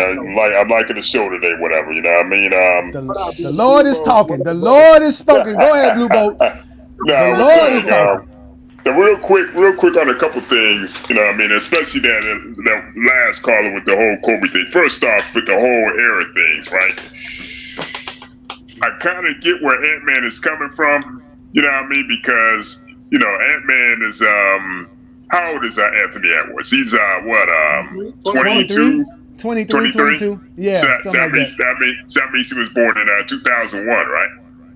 Yeah, he was born. He was born after 9/11. Yeah, he was born after 9/11. Right. So, you know what I mean? Like, he's one of them Gen X guys, right? You know, where he didn't see the NBA in the 90s. Gen Z, right. He didn't see the NBA in the 90s. He didn't see the NBA in the 90s when it was like, you know, all he saw was Michael Jordan. He didn't actually see Mike in his prime, but he seen the commercials. He seen the shoes. He saw what an impact Mike had on the game and everything, right? You know what I mean? So he's just going by what era he's seen. Just like a guy, you know, from Magic Johnson and Kevin Garnett's perspective, it's their era, you know what I mean? It's like a disrespect.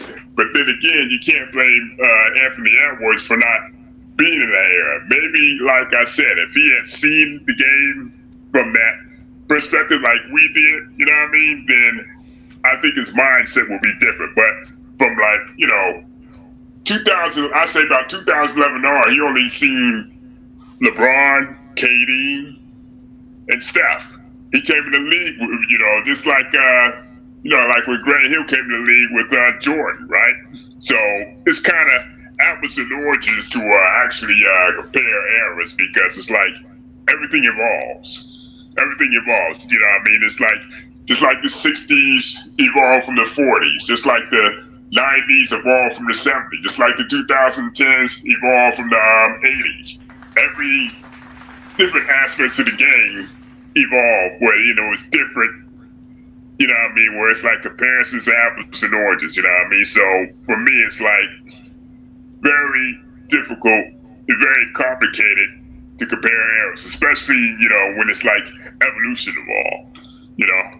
Now, as far as what was that one caller name, right? What's dude's name? Jojo.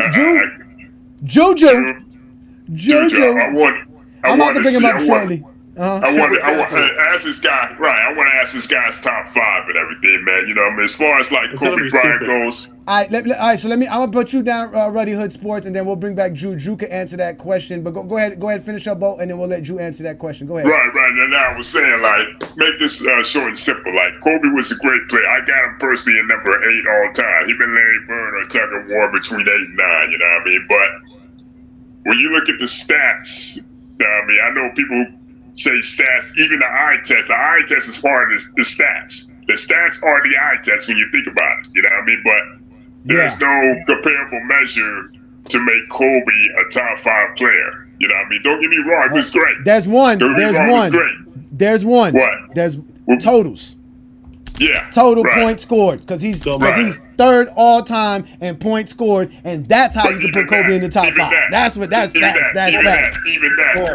That's just one aspect. That's just one aspect of it all. You know what I mean? Because like that's just all the players ahead of him got like 1,000,001 accolades. You know what I mean? And they've done more in their careers. You know what I mean? So it's just like like I said, the 7 players that got ahead of him were more dominant in the game than Kobe Bryant. That's no disrespect. I thought Kobe was probably the best player in the league from like 2006 to probably about like a little after 2009. But that's when like LeBron really started to establish his dominance. You know what I mean? So it's not like we're disrespecting Kobe or diminishing Kobe. No, that's not by any means. You know what I mean? It's just that his dominance wasn't as long as the people I got ahead of him. Overall dominance, when you factor in accolades, stats, championships, MVPs, all that. Blue Bolt, that's an amazing take. Amazing Kobe, take out of you. what you're talking about? Kobe had, I don't gotta keep picking up Shaq. Kobe has no championships without Derek Fisher. So we gonna stop that right there. Nah. All right, so here we go. So wait a minute. So listen. So now we have. I'm not gonna count Mingo Jackson because Mingo Jackson is a Kobe guy. He admits to being a Kobe guy, which is fine. I'm guessing Drew is also a Kobe guy as well. But we have right here now 18 eyeballs that watch Kobe Bryant play, know Kobe Bryant stats and accolades, and we all have Kobe around 6 to 10. Unless you're a twin man who's bugging, got him at 13. So, Drew, are you telling us that your eye test is just that much better than all of us to have Kobe at 2? And can you also give us your top 5, please? Yes, to me, the eye test is the most important thing, number one. Analytics, stats, and all that stuff, and accolades, that stuff can be skewed with. That stuff can be like that. Eye test is the thing that you can look at and watch players play basketball and determine who's the better basketball player. So that's the number one important thing for me. Number 2 is winning, right? Winning is the only thing that matters. That's what they play for. They play to win, right? Kobe won 5 championships, right? Kobe had a 10-year, so from like 2000 to 2010, he had 7 finals appearances and 5 championships, right? So 7 out of 10 years, he was in the finals 7 times. The 3 years he wasn't in the finals, he was on a rebuilding team with Smush Parker and Kwame Brown. Smush Parker's the GOAT. I said, who? Smush Parker, top 5 player of all time. Travis be trolling, bro. Travis, stop doing that. Kobe. Travis, finish your point, bro. I thought you was gonna say George. Kevin George. Let's not forget Shannon Brown now. Don't forget Shannon Brown. Go ahead, Drew. Keep going. Go ahead, Drew. Travis, Go ahead, Drew. Travis threw them off, man. So I'm gonna give y'all my top 5. I got MJ 1. I got Kobe's Kobe number 2. I got LeBron 3. Whoa. I got Steph 4. I got Magic 5. Oh my God! He said Steph on quick Kobe. question. Oh my God! He said Steph on Kobe. Question. That's worse than Kobe being number 2. Oh my God! Go ahead, Sturdy. Go ahead, Sturdy. Go ahead. If it's about winning, right, which is the most important thing to you in the eye test, how was Steph Curry above Tim Duncan, who got 5 championships, and from anyone's eye test, he played in the same era as Kobe, who was easily a top 10 defender just off eye test alone. But and a 2-way player. So how is Curry above Tim Duncan? I got Curry over Tim Duncan because for one, his eye test is better. He's a better basketball player. Oh my fucking God! Wait, Travis. Y'all gotta let the man speak, man. Let the man he speak, said, man. He said we would let him speak. Let the man speak. He impact winning more than Tim Duncan, right? He less championships, got you. He's got more championships. Let this man finish, man. He changed the NBA, right? Like Tim Duncan. Tim Duncan. Let him finish. Let him finish. Tim Duncan has 1 more championship, but Tim Duncan has played on a championship team for 20 years of his career, right? Curry played on a championship team. Yes, you can go after Sturdy. Yes, you can. Yes. Curry played on a championship level team. What? 8 years. Compared to Tim Duncan's 20 or however long he played. 19. Right. 19, so Tim Duncan, 20 years. Yeah, 19 opportunities. So 19 playoffs. Go ahead. 19 opportunities to compete for a championship. He won 5. Curry had what, 8 to 10, maybe 8 at the most, to actually compete for a championship. He won 4.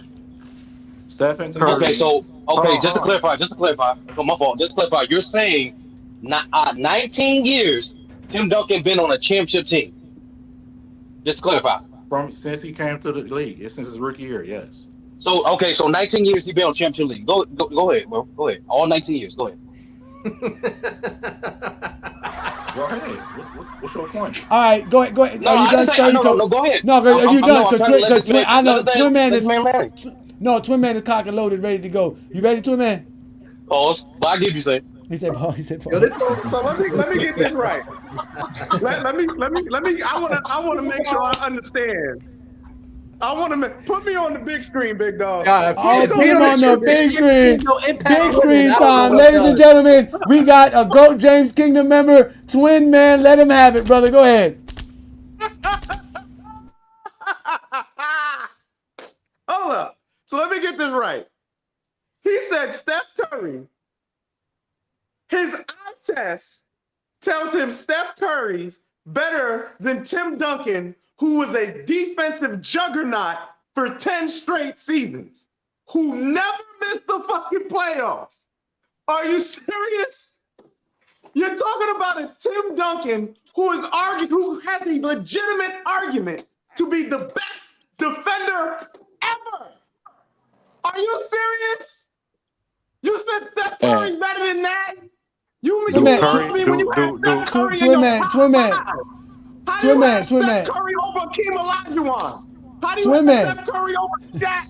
How do you have Steph Curry over Will Chamberlain? If championships is your thing, how the fuck do you have Steph Curry over Bill Russell? Is this serious? Let me get in here after that, Twin Man. Let me get in here after this. Talk to him. Hold on, wait, Twin Man. Twin Man. Twin Man. Wait, hold on. No, you're going to get a chance to respond, Drew. Wait, Twin Man, did Stephen Curry make the playoffs this year? Nope. No! All right, let's let Blue Boat in. Go ahead, Blue Boat. What you got, Blue Boat? Go ahead. Hey, check this out. This whole eye test thing, man, that's just a casual cop-out, man, because... Right, because it's like the eye test, you can manipulate the eye test with anything, you know what I mean? You can say, oh man, I like this player better than X. Player X is better than player Z because I saw. Right. But thing is though, the stats are the eye test. That's just the eye test. They try to dismiss the stats because the stats hold more weight than the eye test. The eye test can be objective. Like, now I don't like this guy's game. I don't like the way he dribbles. I don't like the way he shoots. I don't like the way he handles. I don't like the way he plays defense. That could be subjective to any kind of measurable thing when you compare something. You know what I mean? But as far as like this whole dude had Steph Curry ahead of guys like Tim Duncan, a lot of people. Larry Bird, Hakeem Olajuwon. Come on, man. Like, let's bring Steph Curry into this, right? Steph Curry changed the game from the three-point shot, right? That's what he's known for, right? That's the skill set he's known for, you know what I mean? Even statistically, when you compare his all-around game, he's nowhere near Tim Duncan. He's nowhere near Larry Bird. Those two players right there had an impact offensively, defensively, all-around play, facilitating, and lifting their teams to championship success. I mean, Steph did that, but on a lower scale. Proof of that is because he didn't win the Finals MVP until his fourth try. So it's like, come on now, what we doing here? What we doing here, man? Let's let Drew speak with his eyes. Go ahead, Drew. Tim Duncan got 5 championships, right? Okay. He got 5. Right. What did Tim Duncan average his 5th championship?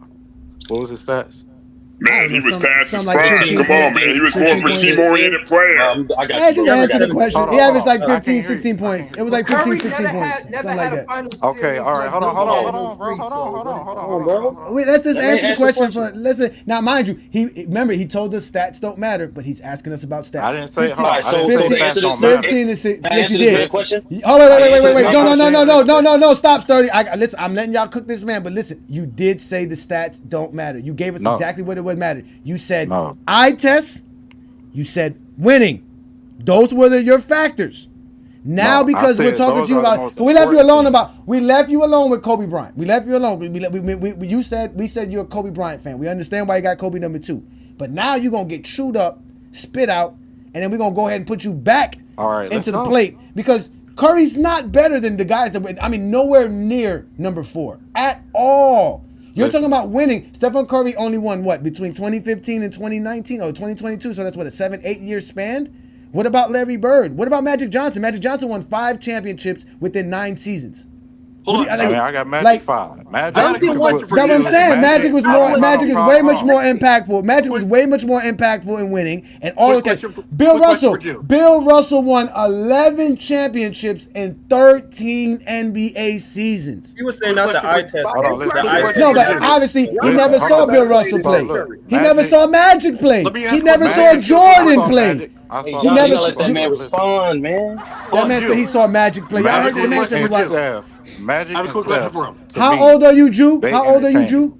How old are you, Jew? I'm 32. You did not see Magic play, bro. All right, listen. I have a quick question for you. Not live. No more questions. We're done. We're done. No. We're done with people. But I watched plenty of. We're done with people that were in middle school during 9/11 and they had to stay inside. Check this out. Because that's it. We're done with people that they can't have those kind of takes on Go James Kingdom. One more question. I watched Magic Johnson. He's 32 years old. No, because everybody got a question regarding LeBron and Kobe. No. Let's leave it alone. We already know why he has Kobe in front of LeBron. He doesn't watch the game of basketball. Or no basketball. I watch basketball, bro. All he knows. All he knows is Michael Jordan. All he knows is that Michael Jordan.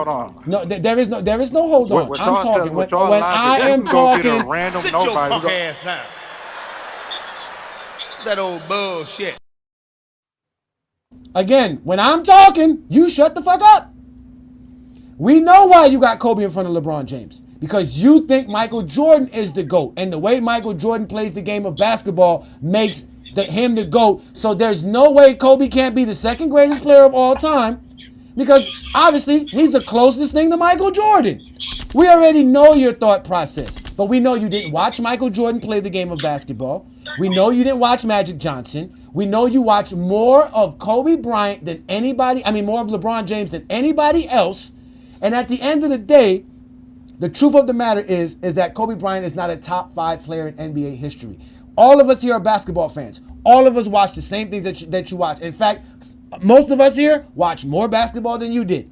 And the truth of the reality is if you cannot see the stats, if you cannot see accolades, you cannot see advanced metrics, then you can't see the game of basketball. We can't trust your eye test.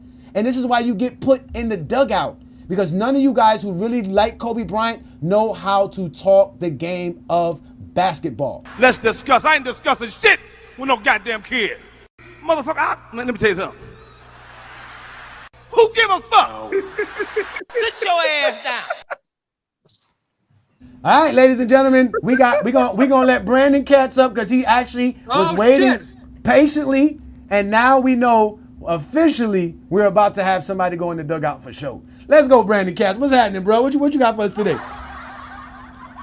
Yeah, I got to cook this take that Curry was better than Duncan. First of all, there's no advanced metric that has Curry over Duncan. Duncan's VORP is almost 30% better than Curry's. Duncan's defensive rating is almost 20% better than Curry's. But what people forget is Duncan was past his prime after the age of 30. He had fascial bursitis. He had significant foot injuries. So Tim Duncan played almost 8 years when he was on the downside of his career, and he still has a far better VORP and far better defensive rating than Curry. And Duncan had elite efficiency for his era. He was a better defender, rebounder, and he was a comparable scorer in the 2000s compared to what Curry is now. Curry's a slightly better offensive player, but Tim Duncan in his prime was elite. But the point that this guy and people are missing when you rank Curry ahead of Duncan is that Steph Curry, because he's such a liability defensively, you have to surround him with players like Draymond Green. You have to surround him with elite defenders.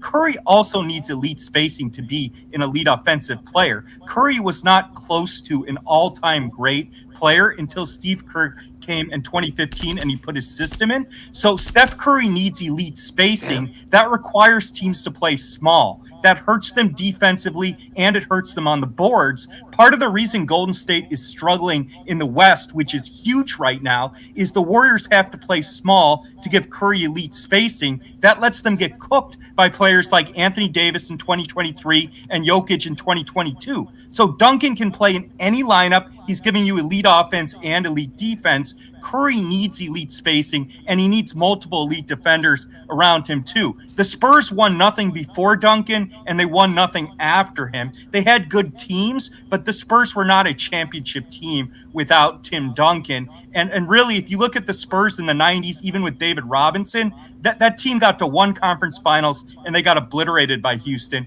in 94. Johnny, can I respond to that? Yeah, you can respond to that. Shout out to you. I can't believe Brandon Katz came up here and actually gave us an actual great take. Oh my God, I am shocked. This is great. Oh my God. See what happens when GOAT James Kingdom? When you come along and you start talking the game of basketball, you sound smart. Go ahead, Travis. People forget how good Duncan was before the age of 30 when he started having feet injuries. Okay, you said that already, Brandon. We appreciate you're you. spot Thank on, you. Johnny. Like it's like we've reached out to like a bigger audience now, and that was actually a fantastic take by Brandon Katz because Tim Duncan, ever since he joined the Spurs, they had like obviously like one of the better defensive increases of all time from like last to like absolute first, and they continued that trend up until he retired. He was one of the best defenders of all time, and that actually counts more than someone who was transcendent offensively. Tim Duncan was no slouch offensively. He would give you 23 to 25 points per game on great efficiency, but he wasn't the guy who was like required because of like the composition of the Spurs team. He wasn't like needed to take like 23, 24, 25 shots per game in order to win you a championship. He was a great team player. He was arguably a top 5 defender at all times at his position and all time during his like title runs. And he was one of the most. The point is, he was one of the most impactful players of all time.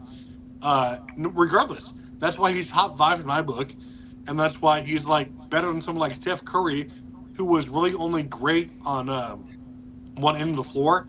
I think Steph Curry is number 10 all time, but it is because he changed the game offensively.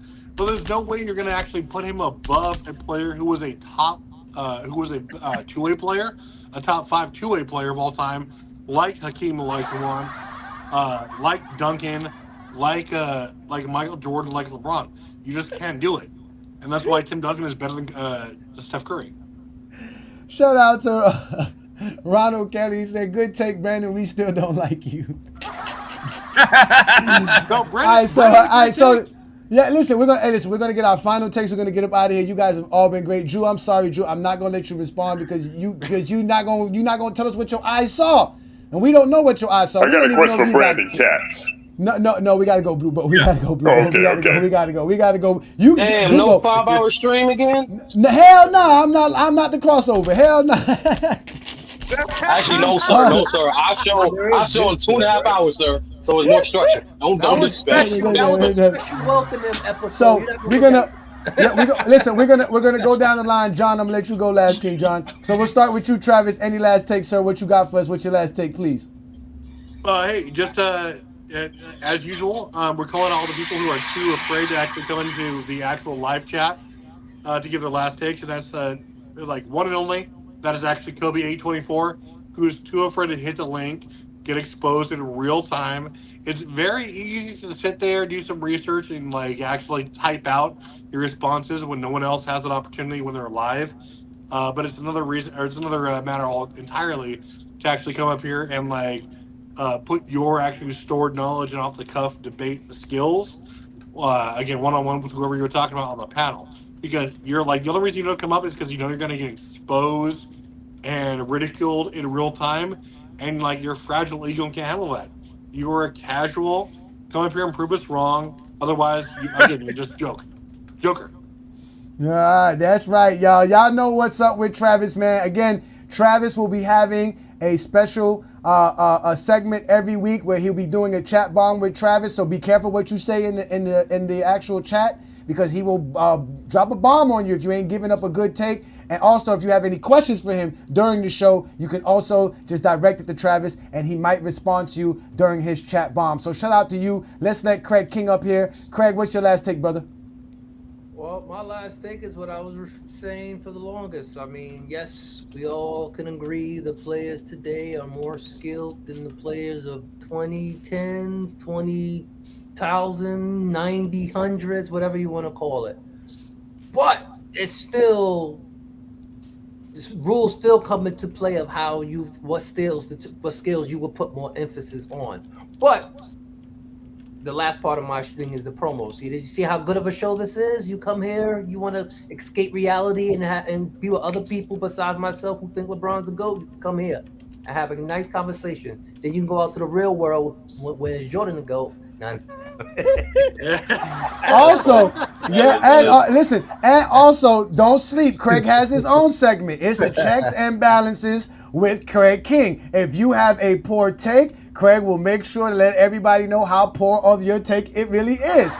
So shout out to Craig. He looks elite right there. He is an assassin. He is coming after everybody. He got a. I don't want Nike to sue me though. So and unlike Drew, his eye test worked because we know Craig got good glasses. So let's go ahead and let Twin Man get his last take in. Go ahead, Twin Man.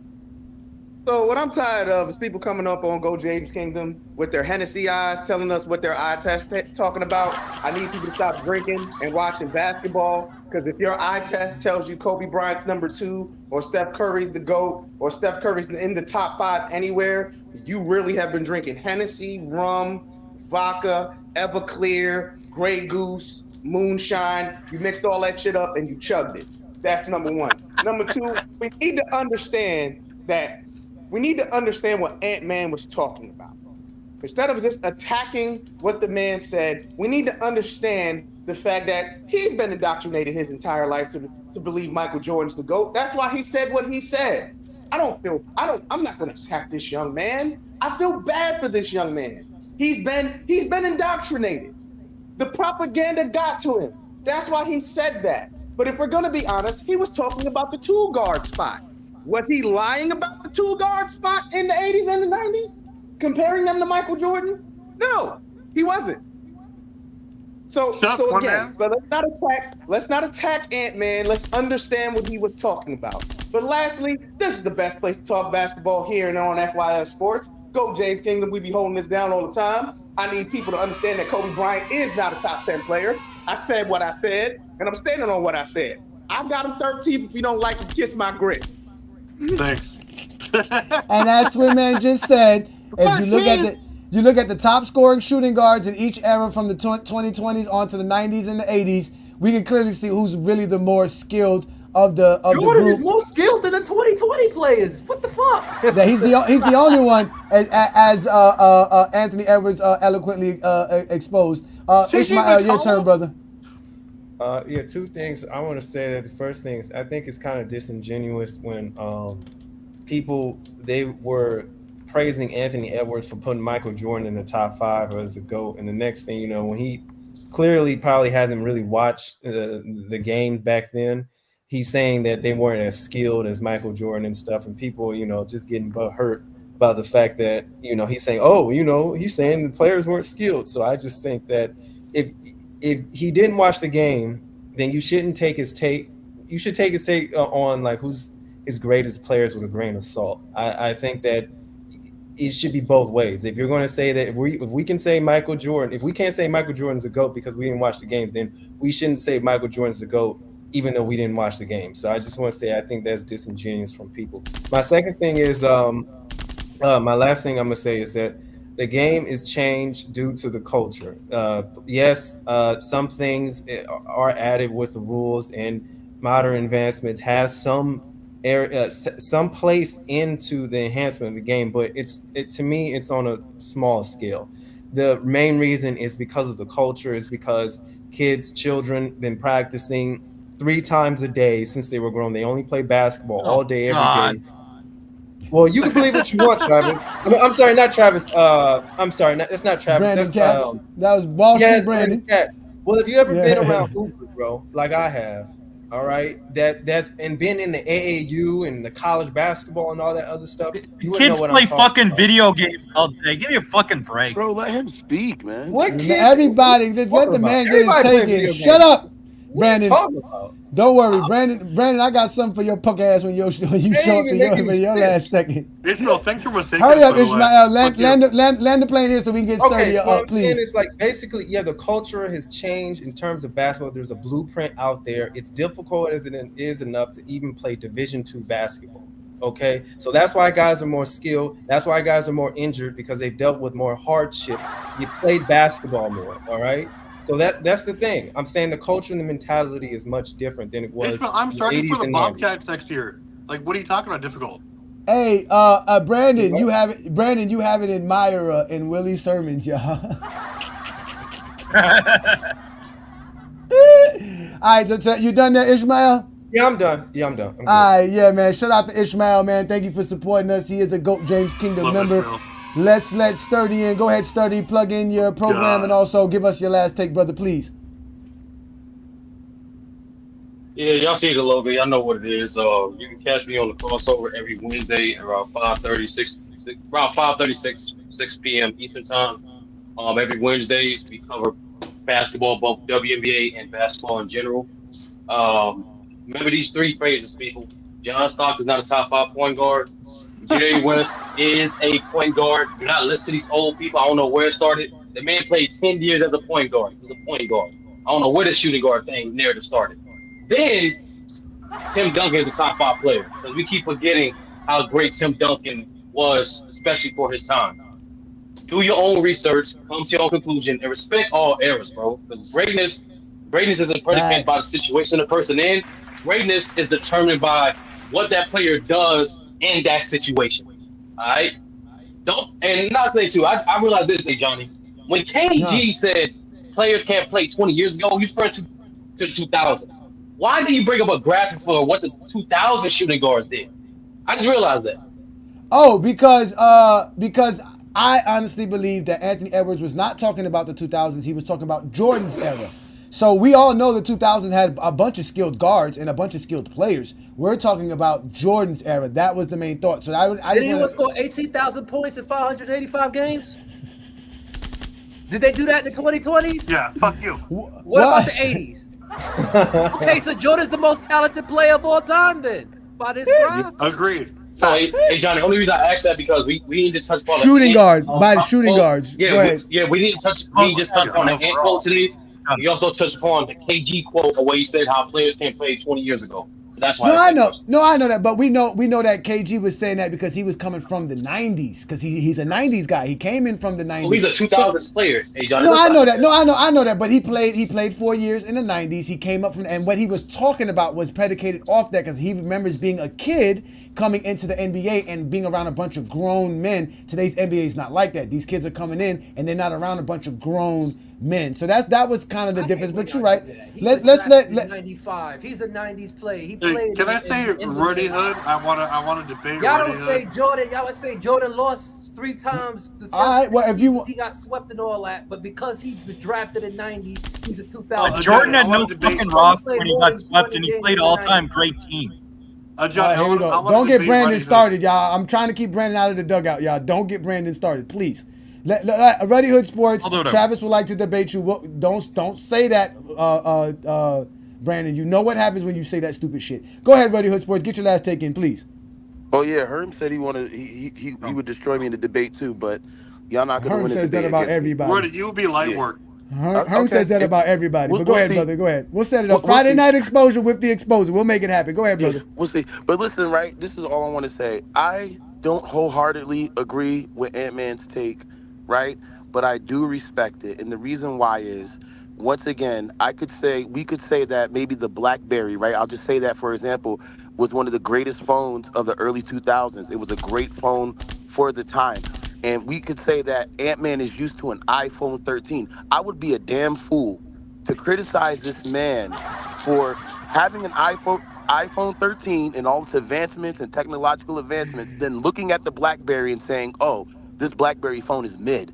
I would be a fool to criticize him over that. And this is what I'm talking about. It seems like there's a lack of respect of the game today from these old heads. If these old heads want the newer players of today to respect them, they need to return that same respect. But that's all I had to say. Facts. I agree with you. Wait, I agree with hold you on. there. No argument. You get your chance on a Friday night. Let's let Blue Boat get his last take in, please. Go ahead, Blue Boat. Are you there? Blue Boat. I'm on mute. You hear me? Yeah, we can hear you. Go ahead, brother. Get your last take. Yeah, we got you. Go ahead. Get your last take in. Go ahead. This whole era thing, end of the day, man, you know what I mean? It's like I said, apples and oranges. You really can't determine which era was better than the next because, like I said, it's evolution is part of the game, you know what I mean? And then it's like every era has bits and pieces of where certain things are more advanced than others, you know what I mean? Whether it be defense, whether it be pick and roll offense, whether it be certain style of play, you know what I mean? Just look at the Warriors of the past year. Look at the Phoenix Suns in the 2000s. Look at the New York Knicks and how they revolutionized defense. Look at the Bad Boys. Nobody was playing defense like the Bad Boys in the 80s. That's why Jordan had to overcome that, you know what I mean? Because it was very something complex. Everything was up and down in the basketball court. So, yeah, eras, and I understand where Ant-Man was coming from. Anthony Edwards was coming from, but at the same time, it's like I wouldn't be upset, you know what I mean, for what he said because he didn't see it. He didn't see it in real time, you know what I mean? The only thing he remembers is Michael Jordan. From like I said, from the shoes to the commercials to the actual games that people within he came up with showed him, you know what I mean? And as far as the eye test goes, you got a lot of casuals that get involved with this, man. And they should be talking on basketball, man. To me.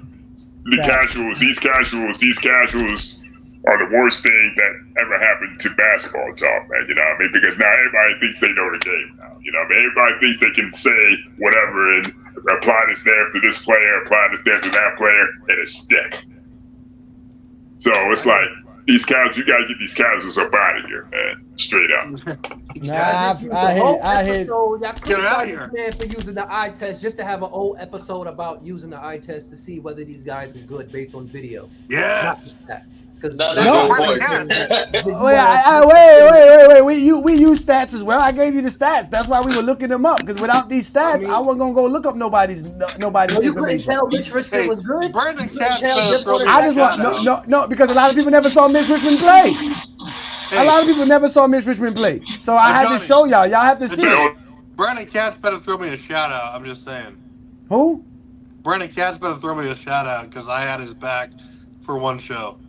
Oh my God, man! Let's let Brandon Katz does what he wants to do, right? Brandon Katz, I do what I want to do. Go ahead, Brandon Katz. Let's let you get your last take in. Go ahead, man. All right, I want to make 3 points. So first of all, Anthony Edwards, his takes are trash. He literally has Kevin Durant as the GOAT. I mean, listening to people just because they played the game at a high level, some people know the game, some people don't. Just because a player played does not mean they know the game. It doesn't. And when you think Kevin Durant's the GOAT, you don't know basketball, and Edwards thinks Durant's the GOAT. Number one. Number two, Curry accelerated the move to three-point shooting, but his move is overstated because the NBA was all about analytics in the 2010s and now, and analytics are all about efficiency. Efficiency was always going to move the game to three-point shooting. The most efficient shot in basketball is the wide-open corner three. So the two teams that used analytics the most in the 2010s were Golden State and San Antonio. That Spurs in 2013, 2014, no superstar star elite offenses. Why? In significant part because of the three-point shooting. So the game was always moving towards, with analytics, efficiency and three-point shooting. Curry accelerated that move, but he did not revolutionize the game. He accelerated the move to three-point shooting that was coming anyways. But the final point I want to make is this clown take that the players are so much more skilled in this era than they were in the 80s or 90s. It's a dumb take. The shooting is better in this league, okay? The shooting's better. The post game is not better. The passing is not better. There's not a better guard in this era who's a better passer than Magic Johnson is. There's not a better center in this era who has better footwork than Hakeem did. The main issue in the 90s was not lack of skill. The issue in the 90s was lack of spacing and lack of tempo. So if you put the best players, and this is why Jordan averaged 37 in the 80s, he didn't in the 90s when it was a slower tempo game. If Jordan had played most of his career in the 80s or an up-tempo era, he would have easily averaged 36 to 40 points a game with the lead efficiency. The only reason his points per game dropped in the 90s was spacing and tempo. But the big difference between this era and the 90s was spacing and tempo. It's not skill. The skills are different. The shooting is far better in this era than the 90s, but the fundamentals, because players played 3 years in college, and despite Ishmael's dumb take, the players were not load managing in the 80s and 90s. So even if he didn't practice more in this era, which is a lie, they played a fuck lot more in the 90s. Jordan's last year with the Bulls, he's 34. He played almost 82 games. The players played far more in the 80s or 90s. They didn't load manage. They were just as skilled as this era. They just didn't have anywhere near the shooting or spacing. Comprehension skills, Brandon. Oh my God! Give me a short, Ismail. Oh my God, King John. That was horrible comprehension skills, bro. I never say nothing about just a King John. This is fun fact. LeBron at the age of 33, 34 in the 2018 season played 82 games. But go ahead, King John, do that. Right, and he's done that once in the last 7 years. Hey, Brandon, let King John, who's a Go James Kingdom member, give his take, bro. Yeah, he got caught lying there. Let's let King John get his take. Jordan was 35 in 98. Jordan retired at age 35. So who lied? Why y'all letting Brandon fuck shit up? At age 34, he retired at age 35. Travis messaged you up. Be quiet, Brandon. Let's let King John finish so we can all go on with our Sunday afternoon. I'm out anyway. Yeah, get the fuck out of here. Bye. Get the fuck up out of here. Go. Get out of here. Go. Go ahead, King John. Go ahead. I'm gonna start with the KG take. One thing I don't like about the old players is that they're allowed to disrespect the players of today, but when the players of today respond, is an outrage, and that's the only thing I didn't like. Like I said earlier, I feel like KG should have went to him and talked to him and explained to him more about the game, and he should have already done that already. They both played in Minnesota. And my second take, once again, I'm giving out flowers every week. I already know who I'm gonna talk about next week. I am gonna reach out to him again because I would like for that person to come on and talk about their own page. And but every week again, I'm giving out flowers because I don't like hate. I like giving out flowers, so that's what I'm gonna do once a week. Give out flowers to a LeBron James fan page. I'm gonna do that every week. No, it's all about hate, John. That's factual. Shout out to John for that. That's a great segment by you. Great idea. That is a great. Hey, you could always help him out. Herm, you too late. You was at church getting blessed because you've been suspending us in FYF, and we can't have you coming up here causing another suspension on my account on that. You're not gonna have Lamont calling me about what you be talking about on the show. But you can come and join us. Just say that Blue Bolt was God and he actually showed up on our show today. They already listen. Every time Blue Bolt starts to speak, somebody goes in the comments. Oh my God, who is that? That's the Lord, y'all. That is the Lord. The Lord and Goat James Kingdom, ladies and gentlemen. I told him he needs to send us off with a prayer after every episode. Please. Hey, Johnny. That is a fact. Lord's prayer. Hey, Johnny. Hey, Johnny. When can I get a segment, bro? Get a segment. Oh my God, you just became Johnny, a member. You over here asking for stuff. Oh my God, hey, Twin Man get a segment. He just became a member. He didn't even earn a T-shirt and a hat yet. He trying to get a damn segment. Wait, hold on. You telling me I was a member longer than Twin Man? Yes. Yes, you was a Twin Man before. I mean, you was a member before Twin Man. Yes. I wish I could respond to that Brandon's like that Brandon. No, listen. Leave Brandon alone. Listen, Brandon's idea of Michael Jordan's 37 points per game. He quickly doesn't acknowledge that Jordan shot 28 shots per game to do that. Had nothing to do with the era because the next season he didn't take that many shots because it's just hard to take that many shots night in, night out, and play that way. We all know Jordan. He was going to focus on He said, "I'm gonna focus on defense this season. Instead of averaging 37, I'm gonna average 35." And I'm gonna make a defense. And I'm gonna make a phone call. Offense, I'm gonna put on defense. Yes.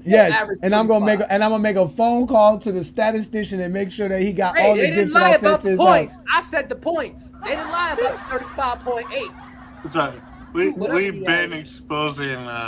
Don't worry. Listen, get in line, Herm. As you can see, plenty of people want to line up and debate the Johnny the Exposer. Now, if you truly want to debate me, like I tell you guys all the time, that is what Friday Night Exposure is for.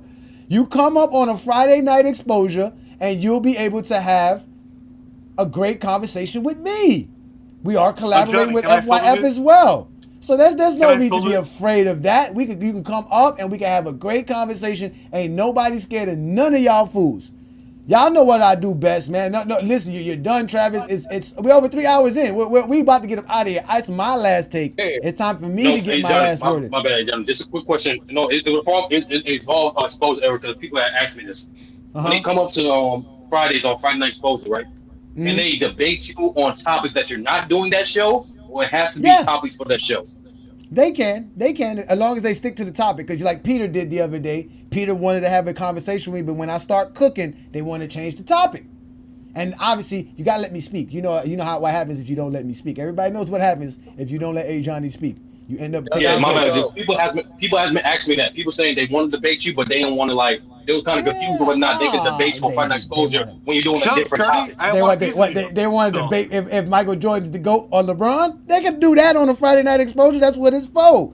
I'm available for Friday night. That's why I opened up Friday nights for us, so people can have the one-on-ones, because you can't have it here with me. As you can see, we have a whole panel of guys. We have a great show. We have a topic. We have a program as well. We just extended a little bit for the courtesy of Lamont and what they do in FYF. But we Friday nights, you want me, I'm available. Pause. You can just come up. I'll put the link up. Whatever we're talking about, you can have that conversation. Or if you wanted to have a discussion with me, we can have it. That's why I do the one-on-ones. So there's nobody that's going to stop you from talking. Ain't nobody going to cut you off. You're going to have your chance to get your take. Drew said he's going to show up on a Friday night. Hope to see you on a Friday night. But again, ladies and gentlemen, it doesn't matter. This is the GOAT James Kingdom channel, and this is the GOAT James Kingdom show with B. Lee and Johnny. We go live every Sunday noon to talk the GOAT conversation in basketball. Basketball starting very soon, so we're going to have a great conversation about basketball for the rest of the year. But we go live every Sunday noon, and this is what we do best. We have a whole panel of guys. We have a great segment with our panelists. We have the MJ delegates. We have King John, who's a LeBron fan. We do it big. If you're also subscribed to our channel, you might as well check out our membership. We have different perks. We have some of the members right here. They'll tell you what we do for our members. We'll look out for you. We'll take care of you. You can reach out to us if you are a member. Remember, it's GoatJamesKingdom@gmail or GoatJamesKingdomShow@gmail.com. And you guys can reach us and get in contact with us if you are a member of the channel. Check out the different perks, because we do have different levels.